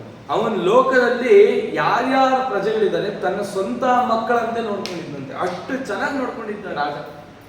ಯಾರೇ ದುಃಖ ಇದ್ರು ಅವ್ರ ಅಪ್ಪ ಅಮ್ಮನ ಹತ್ರ ಹೇಳ್ಕೊತಿರಲಿಲ್ಲ, ರಾಜನ ಹತ್ರ ಬಂದು ಹೇಳೋರಂತೆ. ರಾಜ ಅಷ್ಟು ಸುಲಭಕ್ಕೆ ಸಿಗ್ತಾ ಇತ್ತು, ಯಾರು ಕರೆದ್ರು ಅಲ್ಲಿಗೆ ಬರೋನು, ಎಲ್ಲರನ್ನೂ ಅಷ್ಟು ಚೆನ್ನಾಗಿ ನೋಡ್ಕೊತಿದ್ದ. ಹಾಗೆ ಅಂತ ಹೇಳ್ಬಿಟ್ಟು ತಪ್ಪು ಮಾಡಿದ್ರೆ ಶಿಕ್ಷೆ ಕೊಡದೆ ಇರ್ತಿರ್ಲಿಲ್ಲ, ಯಾರು ತಪ್ಪು ಮಾಡ್ತಿದ್ರು ಅವ್ರು ಕಠಿಣವಾದ ಶಿಕ್ಷೆ ಕೊಡ್ತಿದ್ದ. ಹಾಗಾಗಿ ರಾಜ ಎಷ್ಟು ಪ್ರೀತಿ ತೋರಿಸ್ತಾನೋ, ನಾವು ತಪ್ಪು ಮಾಡಿದ್ರೆ ಶಿಕ್ಷೆ ಕೊಡ್ತಾನೆ, ನಮಗೆ ರಾಜನ ಪ್ರೀತಿ ಬೇಕು, ಒಂದು ಶಿಕ್ಷೆ ಬೇಡ ಅಂತ ಯಾರು ತಪ್ಪು ಮಾಡ್ತಿರ್ಲಿಲ್ಲ. ಇವತ್ತು ಯಾಕೆ ನಾವು ತಪ್ಪು ಮಾಡ್ತಿದ್ದೀವಿ ಅಂತಂದ್ರೆ ನಮ್ಮ ತಪ್ಪಿಗೆ ಯಾರು ಲೆಕ್ಕಾಚಾರ ಹೇಳಲ್ವಲ್ಲ, ಅದಕ್ಕೆ ಈಸಿ ಆಗೋಗಿದೆ, ತಪ್ಪುಗಳನ್ನು ಮಾಡ್ತೀವಿ. ಈ ರೀತಿ ಆಯಿತು. ಒಮ್ಮೆ ಹೀಗೆ ರಾಜ ಒಳ್ಳೆ ಆಜಾನುಬಾಹ ತನ್ನ ಸೈನ್ಯ ಸಮೇತನಾಗಿ ಈ ದುಷ್ಟ ಮೃಗಗಳನ್ನು ಸಂಹಾರ ಮಾಡಬೇಕು, ಅದನ್ನು ನಾಶ ಮಾಡಬೇಕು, ಅದೆಲ್ಲ ಬಂದು ನಾಡಿನಲ್ಲಿ ಇರೋರಿಗೆ ತೊಂದರೆ ಕೊಡ್ತಿದೆ ಅಂತ ಕಾಡಿಗೆ ಹೋಗಿ ಬೇಟೆ ಆಡಲಿಕ್ಕೆ ಶುರು ಮಾಡಿದ. ಸರಿ, ಪ್ರಾಣಿಗಳ ಗುಂಪೆಲ್ಲ ಕೂಡಿತ್ತು, ನಾನಾ ವಿಧವಾಗಿರ್ತಕ್ಕ ಪ್ರಕಾರದ ಪಕ್ಷಿಗಳನ್ನೆಲ್ಲ ಸಾಯಿಸಿದ, ಇದನ್ನೆಲ್ಲ ಮಾಡಿದ. ಮಧ್ಯದಾರಿಯಲ್ಲಿ ಯಾವುದೋ ಒಂದು ಜಿಂಕೆ ಕಂಡ. ಆ ಜಿಂಕೆ ಏನೋ ಶಬ್ದ ಮಾಡ್ತು, ತುಂಬ ಮೋಹ ಕೊಡ್ತು, ಅದನ್ನು ಬಾಣ ಹೊಡಿಲೇಬೇಕು, ಅದನ್ನ ಹೆಂಗಾರು ಮಾಡಬೇಕು, ನಾನು ಹಿಡಿಬೇಕು ಅಂತ ಹೇಳಿ ಹೋದ ಹೋದ ಹೋದ ಬಾಣ ಹೊಡೆದ. ಕಡೆ ಅದೇನು ಮಾಡ್ತಾ, ಬಾಣ ಬಿದ್ದರೂ ಕೂಡ ಓಡೋಡೋಗಿದೆ. ಅದರ ರಕ್ತದ ಕಲೆಯನ್ನು ನೋಡ್ತಾ ಒಬ್ಬನೇ ಹೊರಟೋಗಿದ್ದಾನೆ. ತನ್ನ ಸೈನ್ಯದವ್ರಿಗೆ ಹೇಳ್ದ, ನೀವು ಹೊರಟೋಗಿ, ನಾನು ಹೋಗ್ತೀನಿ ಅಂತ ಹೋದ. ಆ ಜಿಂಕೆಯ ಮೋಹಜಾಲಕ್ಕೆ ಜಿಂಕೆ ಸಿಕ್ಕಲು ಎಲ್ಲ ಹೊರಟೋಯ್ತು. ಕುದುರೆ ಮೇಲೆ ಹೋಗ್ತಾ ಇದ್ದ ಕಾಡಲ್ಲಿ, ಹೋಗ್ತಾ ಹೋಗ್ತಾ ಹೋಗ್ತಾ ದಾರಿ ತಪ್ಪಿತು, ಸುಸ್ತಾಗೋಯ್ತು, ದಾಹ ದಾಹ ದಾಹ ಒದಾಡ್ತಾ ಇದೆ. ಅಷ್ಟು ದೃಶ್ಯ ಆಗೋಯ್ತು. ದೂರದಲ್ಲಿ ಯಾವುದೋ ಶಬ್ದ ಕೇಳಿಸ್ತು, ನೀರು ಹರಿತಿರೋದು. ಹತ್ತಿರಕ್ಕೆ ಹೋದ, ದೊಡ್ಡ ಜಲಾಶಯ ಇತ್ತು. ತುಂಬ ಆನಂದ ಆಗೋಯ್ತು ಅವನಿಗೆ. ಎಷ್ಟು ಸುಸ್ತಾಗಿತ್ತು ಅಂದರೆ ಕುದುರೆಯಿಂದ ಇಳಿಲೂ ಇಲ್ಲವಂತೆ. ಕುದುರೆ ಸಮೇತನಾಗಿ ನೀರು ಇಳಿದ್ಬಿಟ್ಟು ನೀರು ಕುಡ್ದ, ವಿಹಾರ ಮಾಡ್ದ, ಈಜೊಡ್ದ, ತುಂಬ ಸಂತೋಷ ಆಯಿತು, ಎಲ್ಲ ಆಯಿತು. ಸುಸ್ತಾಯಿತು, ಅದರೊಟ್ಟಿಗೆ ಸುಸ್ತಾಯಿತು. ಸರಿ, ಏನಪ್ಪ ಮಾಡೋದು ಅಂತ ಚಿಂತನೆ ಮಾಡಿಕೊಂಡು, ಅಥ ಪ್ರೇತಂ ದದಾಶಾಸೋ ಪೃಷ್ಟ್ವಾಭ್ಯಾಂ ವ್ಯಾಕುಲೇಂದ್ರಿಯಂ. ತುಂಬ ಸುಸ್ತಾಯಿತು ಅಂತ ಬಂದು ಯಾವುದೋ ಒಂದು ಅಶ್ವತ್ಥ ವೃಕ್ಷದ ಕೆಳಗಡೆ ಮಲ್ಕೊಂಡ. ಅಲ್ಲಿ ರಾತ್ರಿ ಒಂದು ಶಬ್ದ ಆಯಿತು, ತುಂಬ ದುರ್ಗಂಧದ ವಾಸನೆ ಬಂತು. ಕದಡಿದಂಥ ಕೂದಲುಗಳು, ಆ ಕೂದಲಿನ ಶರೀರ ಗೂನು ಬೆನ್ನು, ಮಾಂಸರಹಿತವಾದ ಶರೀರ, ಬರೀ ಮೂಳೆ ಎಲುಬುಗಳು ಕಾಣಿಸ್ತಾ ಇದೆ. ನೋಡಲು ಅತಿ ಭಯಂಕರವಾದ ಒಂದು ಪ್ರೇತ ಬಂದಿತ್ತು. ರಾಜ ರಾಜ ರಾಜ ಅಂತ ನಾವೇನಾದ್ರು ನೋಡಿದ್ರೆ ಎದೆ ಹೊಡ್ಕೊಂಡ್ಬಿಡ್ತಿದ್ವಿ. ಆದರೆ ರಾಜ ಧರ್ಮಿಷ್ಠನಾಗಿದ್ದ, ಹೆದರಲಿಲ್ಲ. ಅವನು ಹೇಳ್ದ, ಆ ವಿಕಾರವಾದ ಭಯಂಕರವಾದ ರೂಪವನ್ನು ನೋಡಿ ಬಬ್ರುವಾಹನ ಆಶ್ಚರ್ಯಪಟ್ಟ. ಏನಿದೆ, ಇಂಥ ಜನ್ಮ ಬಂದಿದೆ, ಪ್ರೇತನಾಗಿದ್ದಾನೆ. ಎಷ್ಟೋ ಜನಕ್ಕೆ ಅನಿಸುತ್ತೆ ಪ್ರೇತ ಅನ್ನೋದಿದೆಯಾ, ಭೂತ ಪ್ರೇತಗಳಿದೆಯಾ. ನಾವು ಯಾವಾಗಲೂ ವಾಸ ಮಾಡೋದು ಭೂತ ಪ್ರೇತಗಳ ಜೊತೆನೆ. ನಾವು ದೇವರ ಜೊತೆ ವಾಸ ಮಾಡೋದು ಒಂದು 10 ನಿಮಿಷ. ಇದು ದೇವಾಲಯ ಆಗಿದ್ರು ನಾವೆಲ್ಲ ಸುತ್ತ ಭೂತ ಪ್ರೇತಗಳೇ. ಅಪಸರ್ಪಂತು ಏ ಭೂತ ಭೂಮಿ ಸಂಸ್ಥಿತ, ಏ ಭೂತ ವಿಘ್ನಕರ್ತ. ನಾನು ಪೂಜೆ ಮಾಡಬೇಕು, ವಿಘ್ನಗಳೇ ತರ್ತಾ ಇದ್ದೆ. ಆಗಮಾರ್ಥ ಅಂತ ದೇವಾನಂ, ಗಮನಾರ್ಥ ಅಂತ ರಾಕ್ಷಸಾನ್. ನೀವು ಹೇಳಿದ್ರೆ ಕೇಳಲ್ಲ ಅಲ್ಲ, ಹೋಗುವಂತ. ಅದಕ್ಕೆ ಘಂಟಾನಾದ ಮಾಡ್ತೀನಿ. ಆ ನಾದ ವೇದ ಸ್ವರಗಳಿಂದ ಕೂಡಿದೆ, ನಾದ ಶಬ್ದದಿಂದ ಕೂಡಿದೆ. ಗಂಟೆ ಹೇಗೆ ಶಬ್ದ ಮಾಡುತ್ತೆ ಅಂತ ನಾವು ಶಬ್ದ ಮಾಡ್ಲಿಕ್ಕೆ ಆಗಲ್ಲ ಅಲ್ವಾ, ಅದು ನಾದ. ಜಾಗಟೆ ಶಬ್ದ ಮಾಡೋದು ನಾವು ಮಾಡಿ, ಅದನ್ನು ಬರ್ದಿಡಕ್ಕಾಗಲ್ಲ. ಜಾಗಟೆ ಶಬ್ದ ಹೀಗಿತ್ತು, ಜಾಗಟೆ ಬಾರಿಸ್ತಿದ್ದೆ, ಈ ವೇದ ಕೇಳಿಸ್ತು, ಇದು ಅದು ನಾದದಿಂದ ಕೂಡಿದಂಥದ್ದು. ಆ ನಾದ ಏನು ಮಾಡುತ್ತೆ ಅಂದರೆ ಆ ರಾಕ್ಷಸನೆಲ್ಲ ದೂರ ಹಾಕುತ್ತೆ. ಈ ರೀತಿ ಪ್ರೇತಗಳು ಆಗ್ತಾರ? ಖಂಡಿತವಾಗಿ ಆಗ್ತಾರೆ. ಯಾರು ಆಗ್ತಾರೆ ಪ್ರೇತಗಳು ಅಂತ ಹೇಳುವಾಗ ವಿಚಾರ ಹೇಳ್ತಾರೆ. ಯಾರು ಅತ್ತೆ ಮಾವಂದ್ರೆ ಕಾಟ ಕೊಟ್ಟಿರ್ತಾರೋ ಅವ್ರು ಪ್ರೇತ ಆಗ್ತಾರಂತೆ. ಅತ್ತೆ ಕಾಟ ಕೊಟ್ಟಿದ್ರು, ಅತ್ತೆ ಮೃತಳಾಗ್ಬಿಟ್ಲು, ಅತ್ತೆ ಮತ್ತೆ ಬಂದು ಸೊಸೆಗೆ ಕಾಟ ಕೊಡ್ತಾಳಂತೆ. ಯಾವ ರೀತಿ ಅಂದರೆ ಸೊಳ್ಳೆ ರೀತಿಲಿ. ಯಾಕಂದ್ರೆ ರಕ್ತ ಸಂಬಂಧ ಅಲ್ವಾ, ರಕ್ತವನ್ನು ಹೀರಕ್ಕೆ ಬರ್ತೀನಿ ಅಂತ ಹೇಳಿ ಸೊಳ್ಳೆ ಆಗಿ ಬಂದಾದ್ರೂ ರಕ್ತ ಇರ್ತಾಳಂತೆ. ಮುಂದೆ ಅವಳು ಮತ್ತೆ ಸೊಸೆ ಸೊಳ್ಳೆ ಆಗಬೇಕು. ಈ ರೀತಿ ಈ ಥರದ್ದೆಲ್ಲ ಪ್ರೇತಗಳಿಗೆ ಅನೇಕ ವಿಧವಾದ ಕಷ್ಟಗಳಂತೆ. ಆ ಪ್ರೇತಗಳ ಆಹಾರ ಏನು ಅಂತಂದರೆ ಮಲ, ಶ್ಲೇಷ್ಮ, ಮೂತ್ರ, ಹೆಂಗಸರ ಮೈಯಿಂದ ಬರ್ತಕ್ಕಂಥ ಹೊಲಸನ್ನು ತಿನ್ನುತ್ತಂತೆ ಆ ಪ್ರೇತಗಳು. ಅದಕ್ಕೇನೂ ಇಲ್ಲ, ಈ ರೀತಿ ಆಗುತ್ತೆ. ಅವ್ರದ್ದು ದೈಹಿಕವಾಗಿರ್ತಕ್ಕಂಥ ಕ್ರಿಯೆ ನಡೆದಿಲ್ಲ. ಪ್ರೇತಗಳಿವೆ ಅಂತ ಕೇಳಿದಾಗ ಖಂಡಿತವಾಗ್ಲೂ ಪ್ರೇತಗಳಿದೆ. ದಿಗಂಬರರಾಗಿರ್ತವೆ, ಸ್ಪರ್ಶಗಳಿಲ್ಲ, ಕಾಲಿಲ್ಲ, ಮಾಂಸ ಇಲ್ಲ, ಉದರ ಇಲ್ಲ, ಈ ಥರದ್ದೆಲ್ಲ ಆಗತ್ತಪ್ಪ ಅಂತ ಹೇಳ್ತಾರೆ. ಯಾರ್ಯಾರು ಪ್ರೇತ ಆಗ್ತಾರೆ, ಯಾರು ಪ್ರೇತ ಆಗಲ್ಲ? ಯಾರು ಪ್ರೇತಗಳಾಗಲ್ಲ ಅಂದರೆ ಯಾರು ಚಾಂದ್ರಾಯಣ, ಏಕಾದಶಿ, ವಿಷ್ಣು ಪಂಚಕ ವ್ರತವನ್ನು ಮಾಡ್ತಾರೆ, ಯಾವ ದೇವರ ಪೂಜೆಯನ್ನು ಮಾಡ್ತಾರೆ, ದೇವ ಬ್ರಾಹ್ಮಣರ ಪೂಜೆಯನ್ನು ಮಾಡ್ತಾರೆ, ವೇದಾಂಗ ಶಾಸ್ತ್ರಗಳನ್ನು ಅರ್ಥಕೋತಾರೆ, ಕ್ಷಮಾ ಗುಣ ಯಾರಲ್ಲಿದೆ, ಸಮಾಧಿ ಗುಣಗಳಲ್ಲಿ ಯಾರಿದೆ, ಅವ್ರು ಯಾರು ಕೂಡ ಪ್ರೇತರಾಗಲ್ಲ. ಯಾರು ಪ್ರೇತರಾಗ್ತಾರೆ ಅಂತಂದರೆ ದುಷ್ಟ ಮಾಡಿದಂಥ ಅನ್ನ ಯಾರು ತಂಗಳನ್ನು ತಿಂತಾರೋ ಅವ್ರು ಪ್ರೇತ ಆಗ್ತಾರೆ. ಅದಕ್ಕೆ ತಂಗಳನ್ನು ತಿನ್ನಬಾರ್ದು ಅಂತಿದೆ. ಯಾರು ಬ್ರಾಹ್ಮಣರನ್ನು ತಿರಸ್ಕಾರ ಮಾಡ್ತಾರೆ, ಸಜ್ಜನರನ್ನು ತಿರಸ್ಕಾರ ಮಾಡ್ತಾರೆ, ಯಾರು ಅಪಮಾನ ಮಾಡ್ತಾರೆ, ಯಾರು ಒಬ್ಬ ಏನೋ ಕೆಲಸ ಮಾಡ್ತಿದ್ರೆ ಎಲ್ಲ ಫೀಲ್ಡು ಬ್ರಾಹ್ಮಣನಿಂದ ಹಿಡಿದು ಎಲ್ಲ ಯಾವ್ಯಾವ ಮಾರ್ಗಗಳಿದೆ ಕೆಲಸ ಮಾಡೋದು, ಒಬ್ಬನ ಕೆಲಸಕ್ಕೆ ಇನ್ನೊಬ್ಬ ತೊಂದರೆ ಉಂಟು ಮಾಡಿ ಅವನ ಕೆಲಸವನ್ನು ನಾಶ ಮಾಡಿದ್ರೆ ಅವನು ಪ್ರೇತ ಆಗ್ತಾನೆ. ತಂದೆ ತಾಯಿ ವೃದ್ಧ ಬಂಧು ಜನ ಇವರನ್ನು ಲೋಭದಿಂದ ಬಿಟ್ಟುಬಿಟ್ಟು ತಾನೊಬ್ಬನೇ ತಂದೆ ತಾಯಿಗಳನ್ನು ಬಿಟ್ಟು ನಾನು ಒಬ್ಬನೇ ಜೀವನ ಯಾರು ಮಾಡ್ತೀನಿ ಅಂತ ಅವನು ಈ ರೀತಿ ಆಗ್ತಾನೆ. ಜೂತ ಮಾಂಸಪ್ರಿಯನು ಇವನ್ನೆಲ್ಲ ಪ್ರೇತ ಆಗ್ತಾರೆ ಅಂತ ಹೇಳ್ತಾ ಆ ಪ್ರೇತ ಮಾತಾಡ್ತು. ನಾನು ಯಾರು ಅಂತಂದರೆ ನಾನು ಹಿಂದೆ ಒಳ್ಳೆ ರಾಜ, ನಾನಾ ವಿಧವಾಗಿರ್ತಕ್ಕಂಥ ದಾನ ಧರ್ಮ ಎಲ್ಲವನ್ನೂ ಮಾಡಿದ್ದೀನಿ. ಆದರೆ ನನ್ನ ಪ್ರಾರಬ್ಧ ಏನು ಅಂದರೆ ನನಗೆ ಯಾರು ನೆಂಟರಿಲ್ಲ, ನನಗೆ ಮಕ್ಕಳಿಲ್ಲ, ಒಬ್ಬ ಸ್ನೇಹಿತನೂ ಇಲ್ಲ. ಹಾಗಾಗಿ ನನ್ನ ಔರತ್ವ ದೈಹಿಕ ಕಾರ್ಯ ಯಾರು ಮಾಡಿಲ್ಲ. ನನಗೆ ಯಾರೂ ಇಲ್ಲದೆ ನನ್ನ ಶರೀರಕ್ಕೆ ಸಂಸ್ಕಾರ ಆಗದೆ ನನಗೆ ಇನ್ನು ಪ್ರೇತಾವೃತ ಶರೀರ ಬಂದ್ಬಿಟ್ಟಿದೆ. ರಾಜ, ನನ್ನ ನೀನು ಉದ್ಧಾರ ಮಾಡು. ಆಯಿತು, ನಾನು ಉದ್ಧಾರ ಮಾಡ್ತೀನಿ, ಏನು ಮಾಡಲಿ ಅಂದಾಗ 16 ಶ್ರಾದ್ದಗಳನ್ನು ಮಾಡಬೇಕು. ನನ್ನ ಶರೀರವನ್ನು ಒಂದು ಅಕ್ಕಿ ಹಿಟ್ಟಿನಲ್ಲಿ ಮಾಡಿ ಆ ಶರೀರಕ್ಕೆ ನನ್ನನ್ನು ಆಹ್ವಾನ ಮಾಡಿ, ಆ ಗೊಂಬೆಗೆ ನನ್ನ ಆಹ್ವಾನ ಮಾಡಿ ನನಗೆ ಅಗ್ನಿ ಸ್ಪರ್ಶ ಮಾಡು. ಯಾಕೆ ಅಂದರೆ ನನ್ನ ದೇಹ ಎಲ್ಲ ಕೊಳತು ನಾಶವಾಗ್ಬಿಟ್ಟಿದೆ, ನನಗೆ ಸಂಸ್ಕಾರ ಆಗಿಲ್ಲ. ಮತ್ತೆ ಆ ಅಸ್ಥಿಯನ್ನು ವಿಸರ್ಜನೆ ಮಾಡಿ 10 ದಿನಗಳ ಕಾಲ ನನಗೆ ಶರೀರ ಪಡಲಿಕ್ಕೆ ಏಕೋದಿಷ್ಟವಾದ ಪಿಂಡವನ್ನು ನೀಡು. ತದನಂತರದಲ್ಲಿ ಮಾಸಿಕ ಅಂತ 16 ಶ್ರಾದ್ದಗಳನ್ನು ಮಾಡಿ 1 ವರ್ಷಗಳ ಕಾಲ ನನಗೋಸ್ಕರ ನೀನು ಮೈಲಿಗೆ ಇರಿ. ಯಾವ ಹಬ್ಬಗಳನ್ನು ಆಚರಣೆ ಮಾಡಬೇಡ, ಯಾವ ಸಂಭ್ರಮವನ್ನು ಪಡಬೇಡ. ಯಾರು ಇನ್ನೊಬ್ಬರು ಕಾರ್ಯ ಮಾಡ್ತಿರೋ 1 ವರ್ಷ ಧರ್ಮಾಚೆ ಎಲ್ಲ ಹಬ್ಬಗಳನ್ನು ಬಿಡಬೇಕು. ಯಾಕೆ ಅಂದರೆ ಅವನು ಉದ್ಧಾರಕ್ಕಾಗಿ. ಹಾಗಾಗಿ ಈ ರೀತಿ ಮಾಡಿ ನನ್ನ ಉದ್ಧಾರ ಮಾಡು, ಅನೇಕ ದಾನಗಳನ್ನು ಮಾಡು ಅಂತ ಎಲ್ಲ ಹೇಳ್ತಾನೆ. ನನಗೆ ಒಳ್ಳೆ ವೈಷ್ಣವ ಜನ್ಮ, ಆ ವೈಷ್ಣವ ಜನ್ಮ ಬಂದಿತ್ತು, ಎಲ್ಲವನ್ನು ಆಚರಣೆ ಮಾಡಿದ್ದೀನಿ, ಧರ್ಮನಿಷ್ಠನಾಗಿದ್ದೆ, ಆದರೆ ಯಾರೂ ದಿಕ್ಕಿಲ್ಲ. ಹಾಗಾಗಿ ನಾನು ಉದ್ಧಾರ ಮಾಡು. ದೇವರು ಹೇಳ್ತಾನಂತೆ, ನೀನು ವೈಷ್ಣವನಾಗಿ ಒಳ್ಳೆ ಸದ್ಧರ್ಮವನ್ನು ಆಚರಣೆ ಮಾಡಿದ್ರೆ ನಾನು ನಿನ್ನ ಉದ್ಧಾರ ಮಾಡ್ತೀನಿ. ವೈಷ್ಣವರ ಲಕ್ಷಣ ಅಂದ್ರೆ ಏನು?